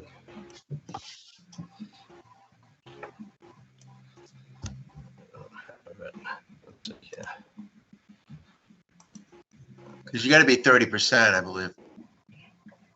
We have to be 30% of the impervious, and I believe we had, I know that we had done that Yeah, we calculation. did go through that calculation. Yeah, I know that we do meet that. We didn't need to have a waiver of that, and I'm just trying to find the exact number. We can supply that to you, but we are not looking for a waiver of that. Okay. Other questions? So the building height is with the grade change. So you're having 4 to 5 stories. So the median height is it essentially 55 feet? Is that what we're saying? It is 55 feet on one side and it's 44 feet on the other. So at no point are we higher than 55 feet. So 55 feet is not the average. Is there air conditioning units on the roof? Rick, do you know whether the air Yes. conditioning units are on the roof? Nancy, I'll address that. There will be rooftop units. Yes, So will those exceed the 55 feet? Not more than permitted under the bylaw. All right. Yeah, our average height will be about 49 and a half when you calculate by the average grade. So my biggest concerns are, you've got this enormous building, which is okay. I understand the purpose of it. It's not going to be a huge traffic generator, but you got on the Route 1 side, are we at the 44 foot, Nancy, or the 55? Let's pull up, hang on, let me just grab I have the paper copy, the old-fashioned paper copy of the elevation. So on the elevation, which is the front elevation, we are at, which is the short side of the building, that is 55. Okay. So as you're driving up this Route 1, you're going to see this large building, and we've got 2 to 3 foot on planting landscape shrubs. The majority of which are 2 to 3 foot on planting. No, they're 2.5 to 3 inch caliper, which means about 15 to 20 feet tall for the trees. Okay, but on the shrubs and so on, everything's going to be 15 to 20 feet tall? No, the shrubs will be smaller. For the trees, we've got about 8 or 10 trees, and then we've got an existing wooded area that's going to remain. That's about 40 to 50 feet tall on the upper corner of the lot. So the gray area up here is the existing woods to remain. These are the trees along the front of the building and along this view side of the building that will be 15 to 20 feet, 2 to 3 inch, 2.5 to 3 inch caliper trees. And the rest of these are shrubs, which will start off as 2 to 3, which is a fairly standard size for these types of plantings around here and on that. But they will be going uphill on this, and they'll also be perched on the uphill side of this slope as it slopes downhill from that as well too. And then again, we've softened the foundation of the building with shrubs as well, just to kind of add greenery around the site. And what's the height of the shrubs around the building? Shrubs will again be in that 3 foot range. They probably max out at 4 to 6 feet tall. We don't have a lot of space, as you can see in these little pockets, because we've got to maintain the width for the drive aisle. But we wanted to add some greenery and some native plant vegetation around the edge of the building, just again to create, especially at the office and at the entrance, to give a softer approach to the building. Yeah, it just seems on planting that the stuff's going to be pretty small. I know you've got interspersed some larger trees, but it's going to be a big presence that you're going to see as you go up the hill into Topsfield. So that's just a concern that I have. On planting, and it takes a while for some of the stuff, and some of the stuff isn't going to grow that tall. There's by nature of what you're planting. But the other concern is. Do you find that a lot of the residential customers are going to be, renting the U-Haul or renting their own Hertz or own vehicles? They're the people that are going to be using the facility? Yeah, that's the primary customer, yeah. Okay. So as you know, or maybe you don't know, but so living near that location, Route 1, as you get past the 2 gas stations and 466, you try to get your speed up to about 55. So now we're going to be slowing down for some people that are coming in and out of the entrance with maybe they're not skilled at driving these, 16 to 20 foot trucks because they just rented it for the day. I mean, do we have enough, site views and enough maybe speed attenuation? I'm just concerned about, knowing the area. You've got people coming downhill at quite a quick speed, starting to slow down as they get to those 2 gas stations as they're trying to make the light, or as they're coming up. I'm just a little concerned about the traffic flow. Have we looked at that at all, Nancy? You do have a parking study Traffic? that was submitted to the application Is also here. Who can speak to this. However, you will note that are more than sufficient. They exceed the requirements. If you look at page 6 on the traffic report, site distance assessment, both for the site distance as well as the intersection site distance measurements are all exceeded in both directions.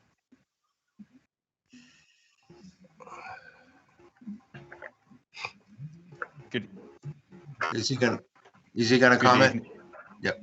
Sorry. I can comment if that is needed. For the record, Andrew Arsenal, Vanass and Associates. So we did do a site distance measurement for both traffic traveling along Route 1 and for traveling exiting the site, either taking a left or a right. We do have enough to provide a safe stopping distance in both directions, northbound and southbound, taking into consideration the slope on the on Route 1. It does kind of pitch down. Heading southbound, you are traveling downhill, which increases the length of a stopping distance that you would need. If you're stopping downhill, you're going to travel a little bit further, and it helps us in the northbound direction. Pulling uphill, it's easier to get down to a reduced speed. But in either event, we do have sufficient distance to meet a safe stopping distance. Okay, thank you. And just I had a question on the logistics. You've got a 4 to 5 story building. Are there elevators involved or forklifts? How do you access or utilize the whole building, I guess, operationally? There will be 2 elevators, one at either end of the building by the main entry, by the automatic sliding doors. So would there be a situation where people would be waiting for elevators potentially when they're moving in? Would they queue up in their vehicles at the door? So that could be potentially an issue.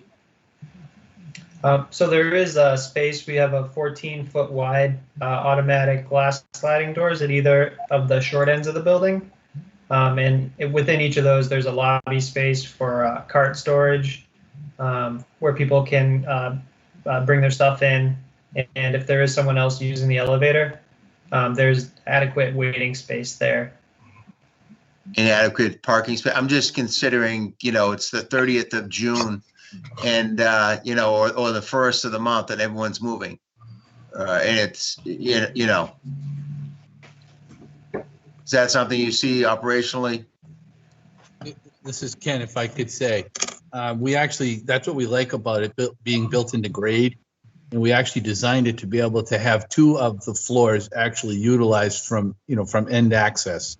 So really the elevators are only servicing the 3 floors. And we're putting in 2 elevators, which actually we could operate with 1 for that reason. Okay. Are there any forklifts that'll be used or no? It's all just the elevators? Absolutely not. Okay.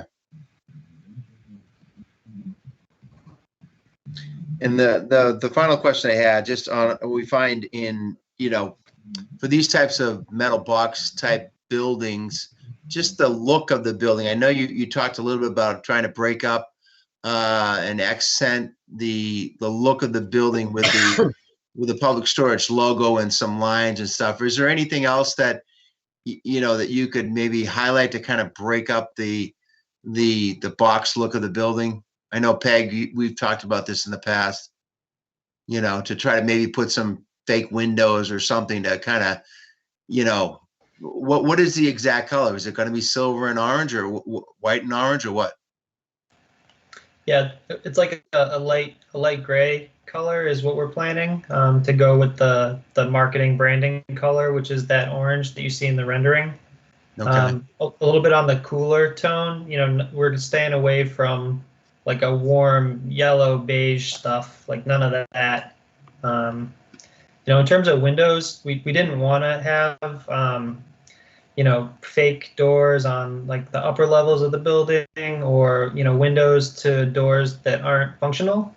We took more of an approach where the building is really clean in its layout, and the garage doors are on grade level. So on the one side, that's level 0, and on the back side, that's the level 1. That's 11 feet up.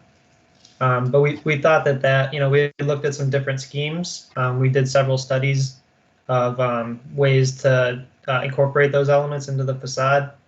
And ultimately for this site with its location, we decided to not go in that direction. We thought that this was cleaner and it would, blend in with the industrial part of the neighborhood as well, and not necessarily jump out as much. Could you just show that elevation again, just focusing on the Newbury Street visibility, being the shorter part of the building and then the larger part? Just David, would you mind sharing again, please?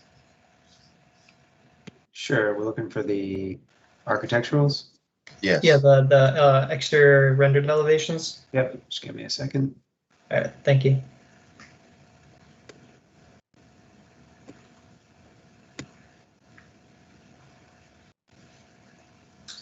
Everybody see that? Yep. So can you just highlight the public storage sign, I assume, is what you'll see as you're going up Route 1, and then the side that's facing Route 1, can you highlight that?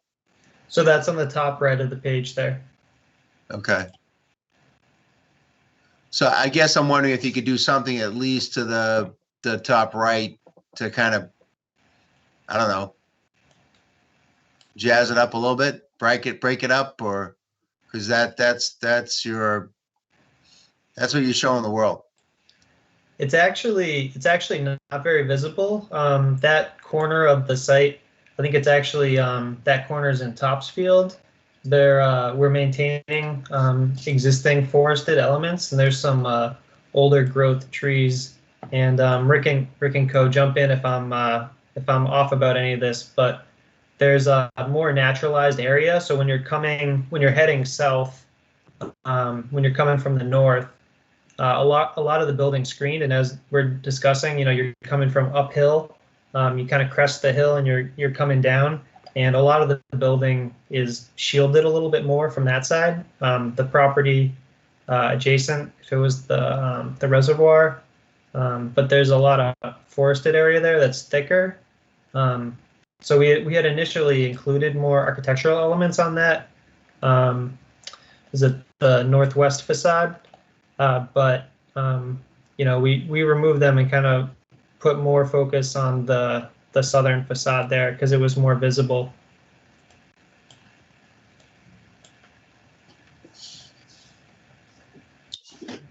There is an entry and a metal awning canopy over that side with the automatic doors at that end of the building, and then the leasing office is on the corner.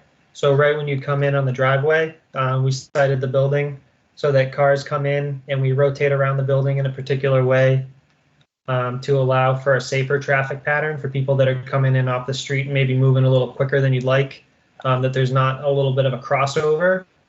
And then the leasing office is right on that corner. So we have some windows there and some awnings over the entry doors on either side of that kind of prominent corner at the entrance.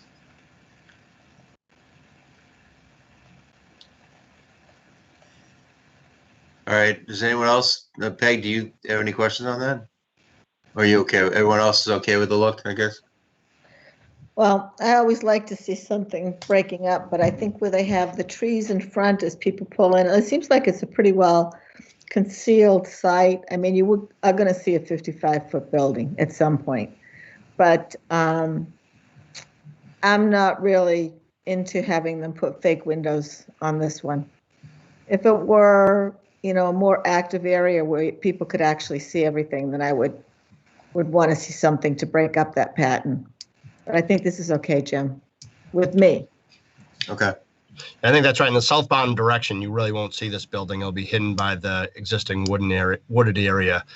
Yeah. Obviously, when you're heading northbound towards Topsfield, that's the side that you're going to see the building.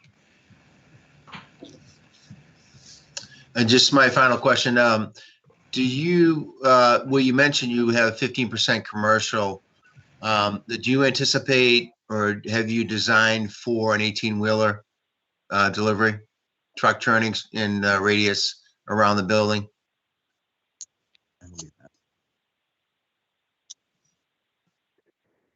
Rick, you need to answer that. Yeah, we've got 30-foot aisles around this building. It will accommodate a tractor trailer.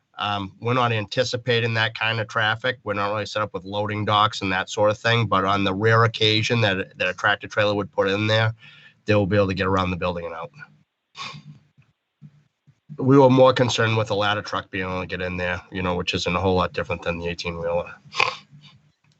So we have those calculations. Yes. Okay. Thank you. That's all I have, John.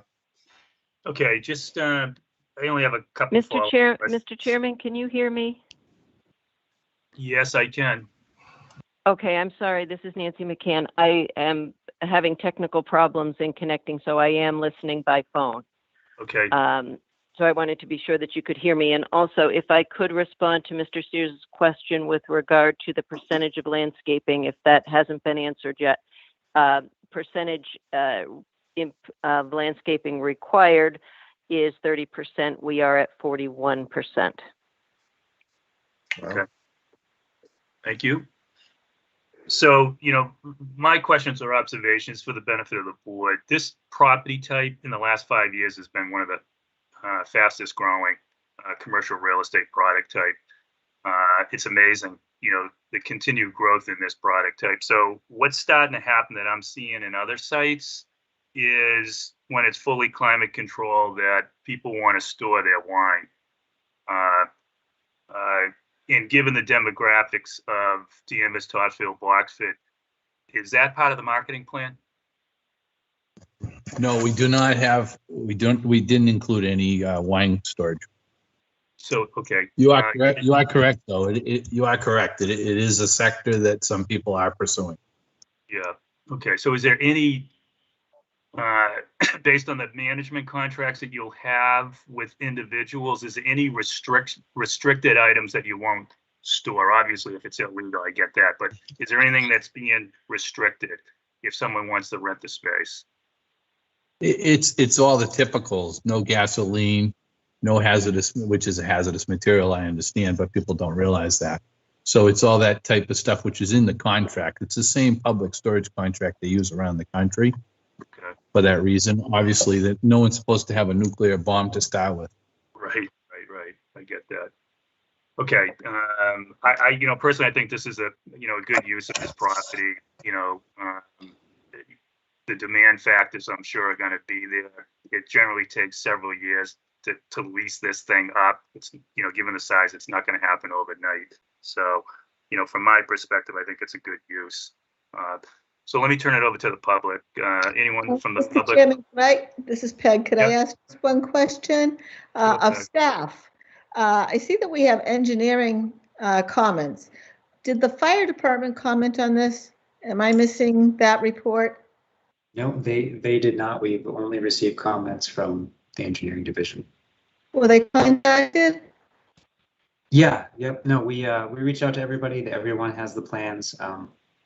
Just didn't receive any comments of any kind. I'm assuming because they have access to 4 sides of the building, particularly with the ladder truck, that was more than they anticipated. Oh, it looks like Mr. Henry wants to weigh in probably. Well, David, at some point, I do remember fire just making sure that they had access to 4 sides. Yeah, I don't think they did in writing. We did a plan review internally for this property, and they were nonplussed. Essentially, they said we can access everything, so we're fine. Okay, I also see there's no building inspector comments either. Usually he says it complies with the zoning. I mean, I'm sure it does, but those either. So, okay, I was just curious because we have talked about fire a couple of times, and usually we do have an email or something from the fire department that says that they're happy with what's going on, or not, they have no problem with what's going on. That's it from me, Mr. Chairman. Sorry to interrupt. No problem. Mr. Duggan? Yep, thank you, Mr. Chairman. Matthew Duggan, 41 Chase Street. Couple of questions or comments. First is for staff. A portion of this parcel is in Topsfield. Does that require any approval from that town? In terms of approval, there's nothing going on over there. I believe most of that is being left untouched, but we did, the applicant did send about notifications to Topsfield for anybody that was adjacent. So I know they received that. We actually received correspondence from somebody at English Commons. Okay, great. Thanks for that clarification. So now I have a few questions just about the attributes of the building. And because you just mentioned fire, is there built-in fire suppression throughout this structure? Yes, there will be a full automatic sprinkler system in the building. That's the biggest reason why we're bringing the water main up, is for the fire suppression. Right. Okay. And then back to the elevators. So I think I heard you say there's going to be one elevator. Oops, I'm getting that feedback. One elevator on each end of the building. Is that accurate? Yes, Correct. that is correct. All right. Well, I've seen other smaller storage facilities where there's typically two, and those structures are much smaller than this. So I don't see how that's going to work without queuing up people in that lobby, or because what happens sometimes, people they'll jam the door so the doors don't close, and then the elevator's stuck in that floor, whatever. Up to the back to the climate control. The building is insulated, thoroughly insulated. Yeah, as soon as you have any heating or cooling in the building, you're required to be fully insulated. So this will be the same as like an office building or any other commercial use, non-residential. Okay, that's okay. And then let's go up to the roof. So I think I heard someone say that it's a flat roof. And then I think Mr. Sears asked about the AC compressor units. What about the houses for the elevators, where the motors are they up on the roof? What's the elevation of the houses that contain the elevator mechanicals? Yes, so the elevator machine rooms are in the basement level, just for easy access. So that's where all the gears and everything will be, the motor. And there will be a penthouse. I don't have the exact dimension in front of me. The zoning height of the building, I think it's regulated by the highest structural framing number in the ridge. But I can dig that up if you want a hard number. No, that's good. That's fine. So are these elevators, are they hydraulic? Or are they yeah, I think we do have a hydraulic. I can pull it up here. Sounds like, and those things are just take forever. All right, and then back on the roof again. What about solar? What about clean energy on this site? You got this huge roof. Any thought about installing solar to reduce your impact on the electrical usage of Danvers Electric? Their subsystems or substations. Yeah, Ken, do you want to speak to that? They are looking into that. Yes, actually, we're engineering to be able to take the solar panels on the roof. We just have not gotten that far with it. And Danvers's municipal system's a little different, so we're just looking at that option. So yes, we've considered that. Okay, that's great. And for an example, you can use Danvers Indoor Sports off of 114. Their roofs are covered with panels, and they're a net provider into the grid. So that's helpful for our electrical infrastructure. And then let's see. Someone talked about no vehicles outside. How about the number of storage units? What's the total number of storage units in this facility? Any idea? Just a rough estimate?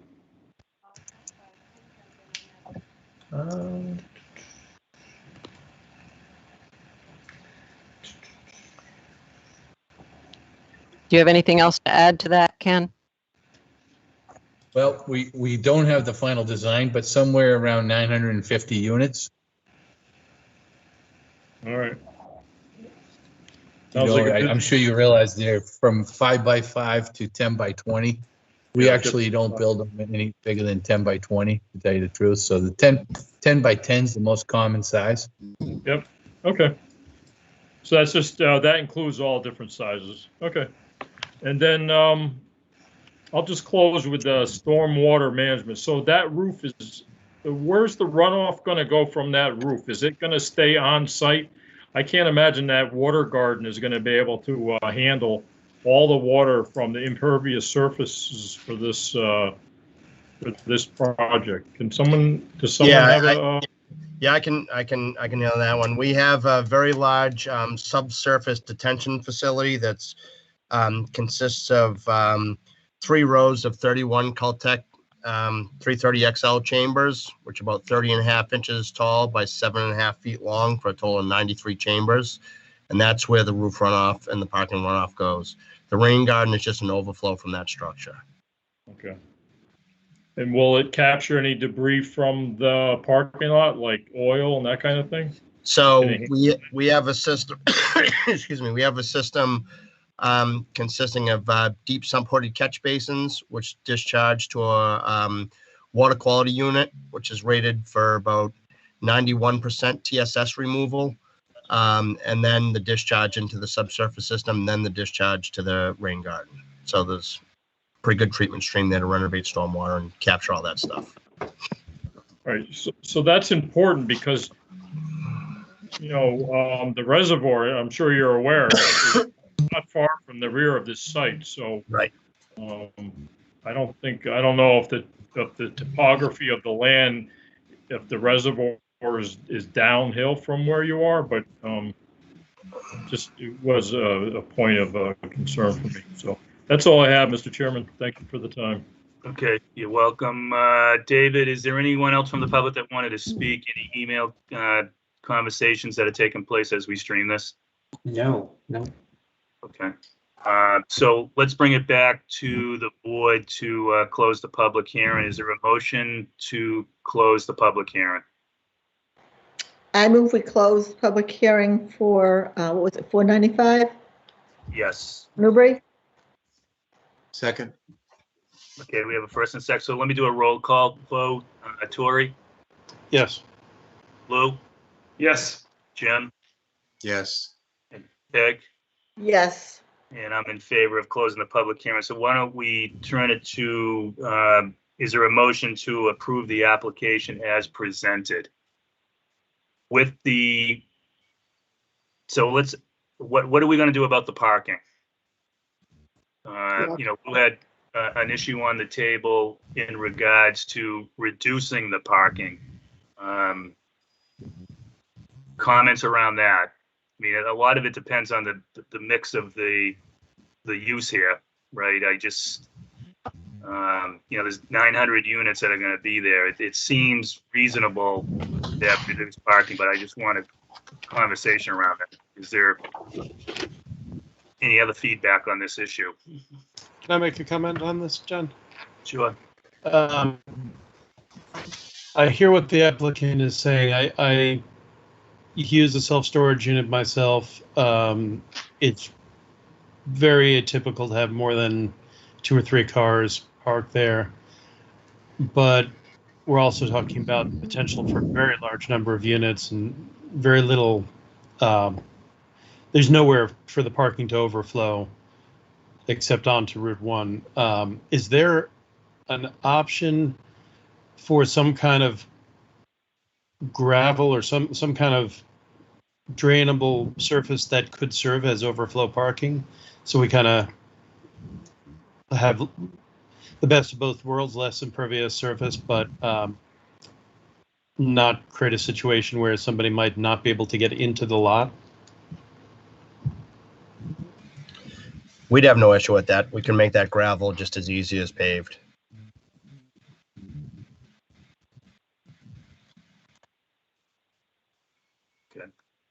John, just hearing about the operation of the site and the fact that, from what I understand, that you're going to have the large opening doors on both sides. I think you still need to keep the parking spaces on that other side, operationally, because you could have, at end of the month, beginning of the month, a lot of people milling about the front. You're going to want to direct them to go back to the other side of the building, I would think. Correct me if I'm wrong. Yeah. Lou, you want to comment on that? Yeah, I just thought, and I think this is what the engineer is saying, that the spaces, that if we eliminated the spaces on the very back of the property, that would, so they wouldn't be affecting the sort of the flow on either side of the building, the long side of the building, but it would be the short side sort of facing towards the area where sort of in the direction of the reservoir. Is that right? Sorry, that's correct. But if they're accessing that point down below, Lou, I think you could have a bottleneck, and you don't have a place for someone to pull over and bring their stuff back and forth to the entrance down below there. I mean, there's plenty of landscaping. You're not near really anybody on that side that's going to see it, I don't believe. So I just think we may want to keep those spots, especially if you got bigger trucks coming in and people, not having to go to the office, and they kind of figure out, hey, if I don't go to the front door, it's quicker to go to the back door and access my unit because I'm on this side of the building of the 950 units. So why would I want to walk all that way if I'm down this end, Yeah.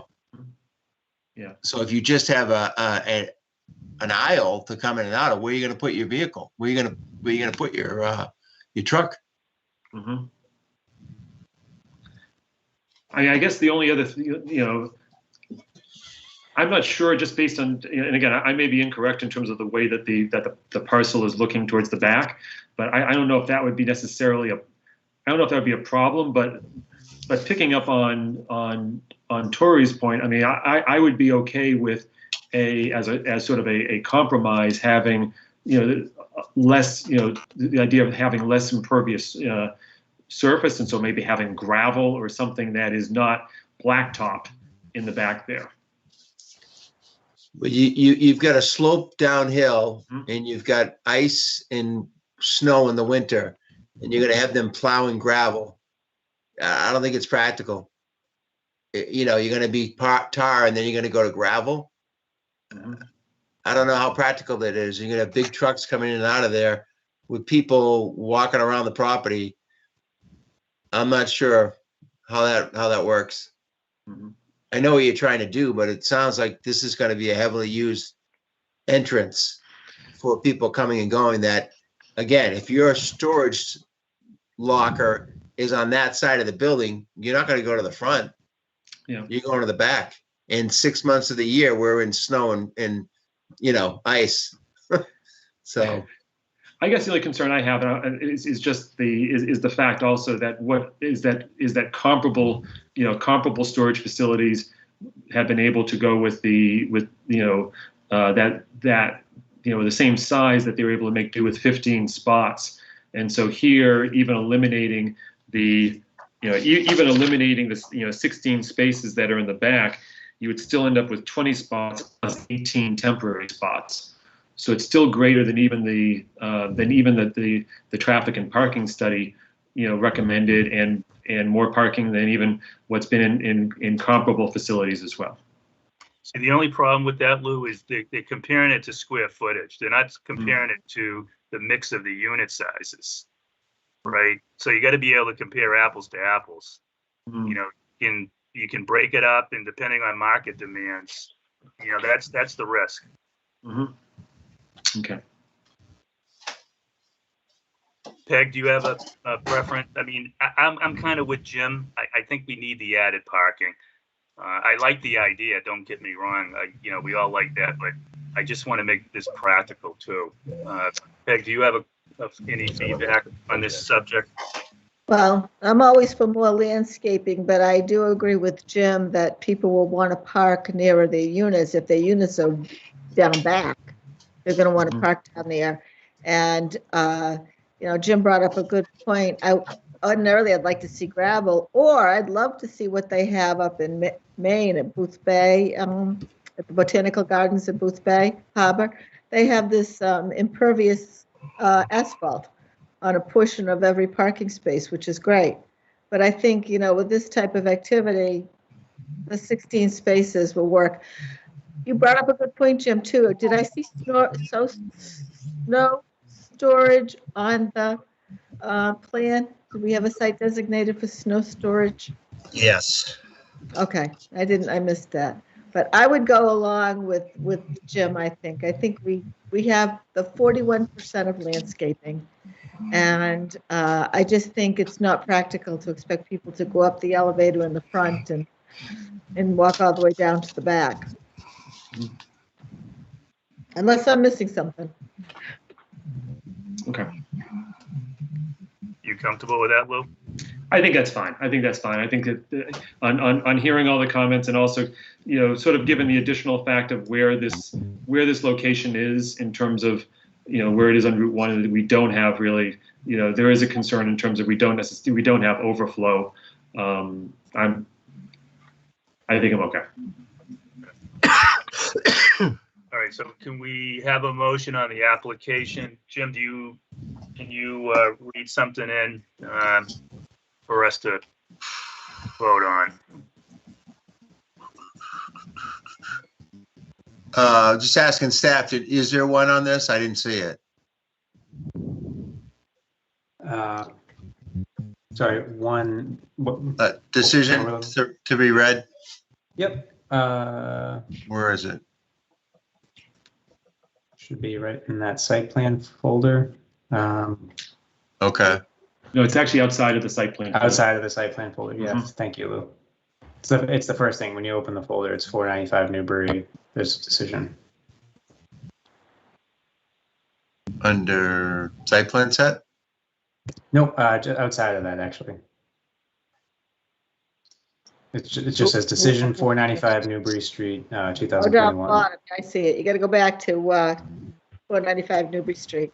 Yeah, Jim, you have to go right to the main folder. Page to see it. Got it. Site plan approval, 495 Newbury Street, date of application, May 13th, 2021.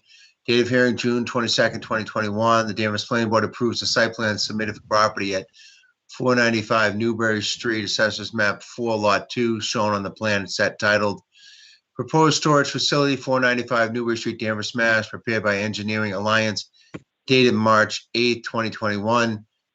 This approval is subject to the attached list of conditions, general conditions. Any approval of this site plan shall lapse within 2 years from the grant thereof if construction has not begun by such date. It is a motion. Is there a second? Second.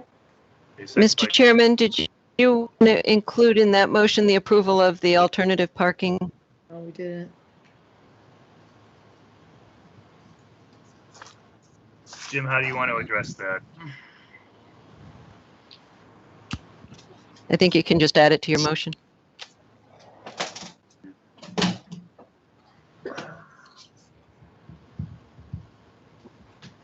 Can you review that again for what's the proposal, Attorney McCann? For the alternative park? I think you can just add to your motion that also approve the alternative park. You're breaking up again. I think she's saying just add to the motion. This also approves the alternative parking plan. Right. And everyone's okay? We're okay with that?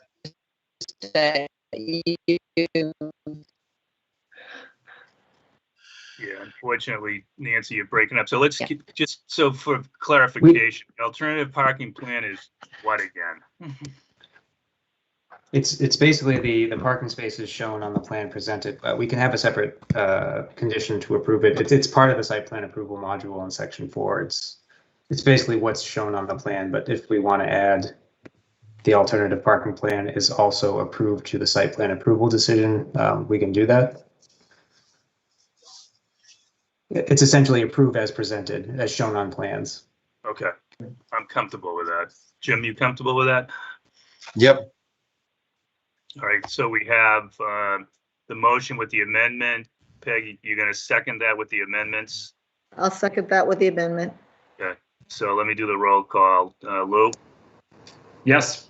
Tori? Yes. Jim? Yes. Peg? Yes. And I'm in favor as well. So good luck to the applicant. Thank you very much for your time, everyone. Yep. Welcome. Well, Very much. Thank you. all right, so given the lateness of the hour, we do have a couple administrative things that. Thank you very much. We appreciate your time tonight. Thank you. Okay. We have minutes we got 3 minutes that we need to approve. We got the meeting of December 6th, 2020. Everyone have a chance to read the minutes? If so, is there a motion to accept the minutes? Okay, Jim, I think I heard you. You're on mute, but I think I heard you make a motion. Is there a second? Second. December 8th, 2020, John. December 8th? Okay, Yes. December 8th, okay, 2020. Is a second by Peg. So let me do a roll call. Tori? Yeah, I didn't have time to read the minutes. I focused on preparing for the applications. Okay, so David, are we up against a time frame that we can postpone the minutes to the future meeting? I know we're running a little late on some of these. They're almost 6 months old, so. No, I think it's no concern for the time frame. We only need a simple majority, though, to approve the minutes. So if we have, I think Tori can abstain, John, from the vote. I'm okay with that if the 3 of you read them. yeah, we just need 3 positives. Okay, so Lou? Yes. Jim? Yes. Peg? Yes. Yeah, and I read them and I'm in favor of them as well. Okay, so the next meeting was January 12th, 2021. Is there a motion to accept these minutes as written? So moved. Is there a second? I second. Okay, roll call, Peg. Yes. Jim, Yes. Lou, Yes. and I'm in favor as well. The last minutes were May 11th, 2021. Peg, I don't think you were here, so we're down to 3 of us. Move to accept. By Jim. Second. Lou, okay, Lou seconds. Roll call vote, Jim. Yes. Lou, Yes. and I'm in favor as well. So two last administrative items. We have the Maple Street Square tour on the 12th, David, right, at 2:00. That is correct.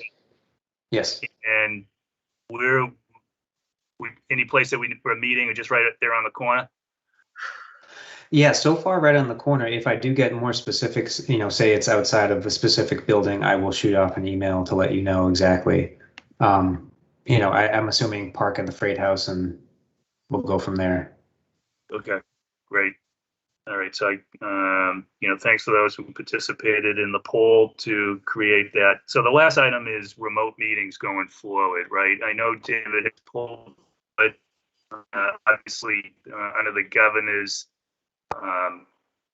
new mandate, we have time before we have to go back to in-person meetings. Personally, I'd like to think that going forward in the future on all public hearings, it's going to be a hybrid approach. I think we've demonstrated that remote meetings work. I think the participation's been pretty good. So what I'd like to do is make sure we talk it out, figure out when we want to go, and then test it, David, right? I don't know if there's a immediate need to do this in July or August, but I want to get some feedback from you, David, especially since Josh is out of the office, right? And we're talking about going to one meeting a month in July and August, so maybe it's something we want to think about getting into September. Now, there was some comments, we can't mandate that the public wears masks, is my understanding, right? That's not going to be a requirement, which is, so people are going to be on the honor system.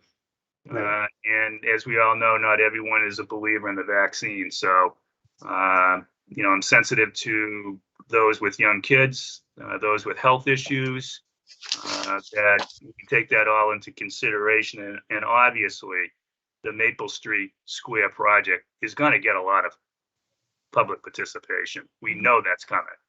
So what's the will of the board? I mean, can we revisit how we want to organize, going into September? Or would you like to try to do a hybrid meeting in August? What do you mean by hybrid, John? Well, I think what we're going to be able to do, David, right, was, David, you can explain it, right? Sure, yeah. Effectively, what we would do is host the Teams meeting while we're in public. So whomever wants to participate publicly in person could be at the meeting. And then if somebody needs to stay home for any number of reasons, for instance, we have a Conservation Commission member who has small children, doesn't necessarily want to participate in a large group meeting, will stay at home, participate via Teams, but that's under the governor's orders now legally allowed at least until December 15th. So we can do that. Not alternatively, but coincidentally, it also allows the public to participate at home as well. So if we have folks who are uncomfortable showing up at a meeting, if they have a compromised health situation or whatever the reason being, they could also participate in that public meeting while not showing up in person necessarily. So it's I don't want to say best of both worlds, but it would allow both options to happen simultaneously. I don't know if I'm supposed to ask this question, but if I can and you can answer it, is the whole board vaccinated? I mean, I am. I'll tell you, I am, Peg. I am as well. I am. Okay. Yeah. I think the hybrid is a good idea. I will tell you though, I really think like the Maple Street project is going to be more controllable if it's in public. And if because I never know what's going to happen, but if I'm concerned about my health at that point, I could either do the hybrid or I could also, and you may see me put on a mask. If there are quite a few people in there, I will wear a mask. I'm supposed to wear a mask still in stores and things like that.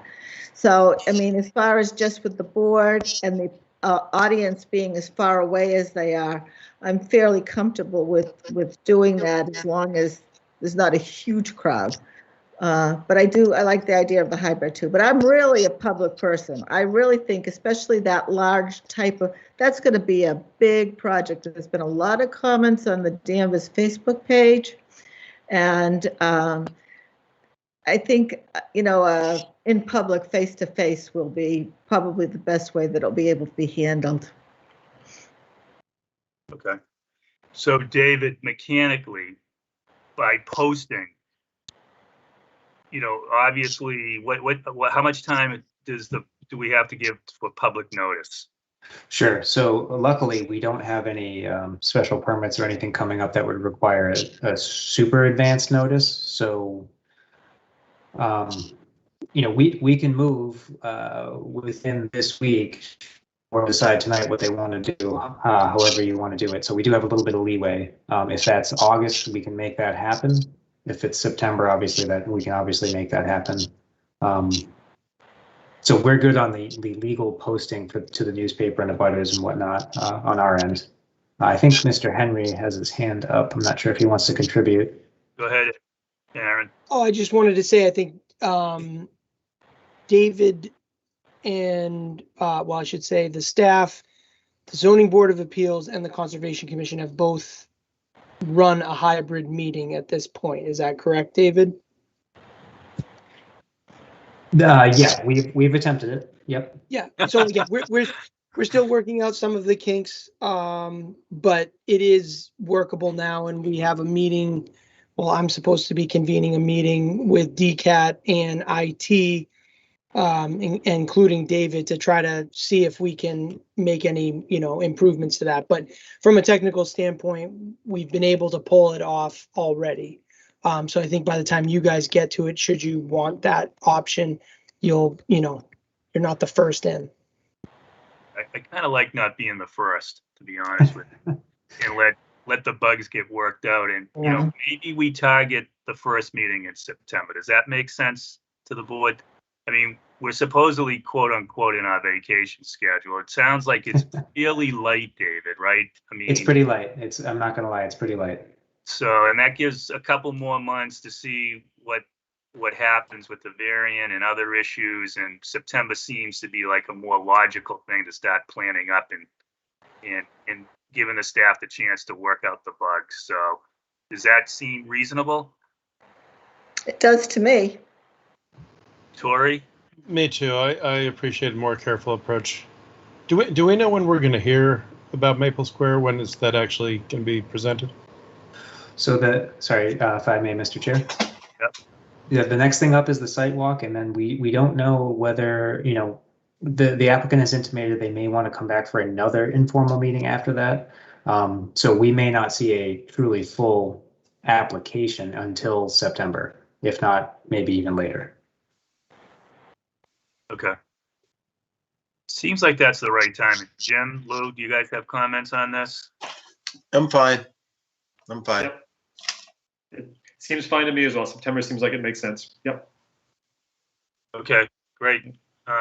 Anything else, David, staff, anyone else want to bring up? I know it's 9:45, so I want to sense. No, I'm also. David, When I I was just joined the gonna meeting, say, we're almost all over.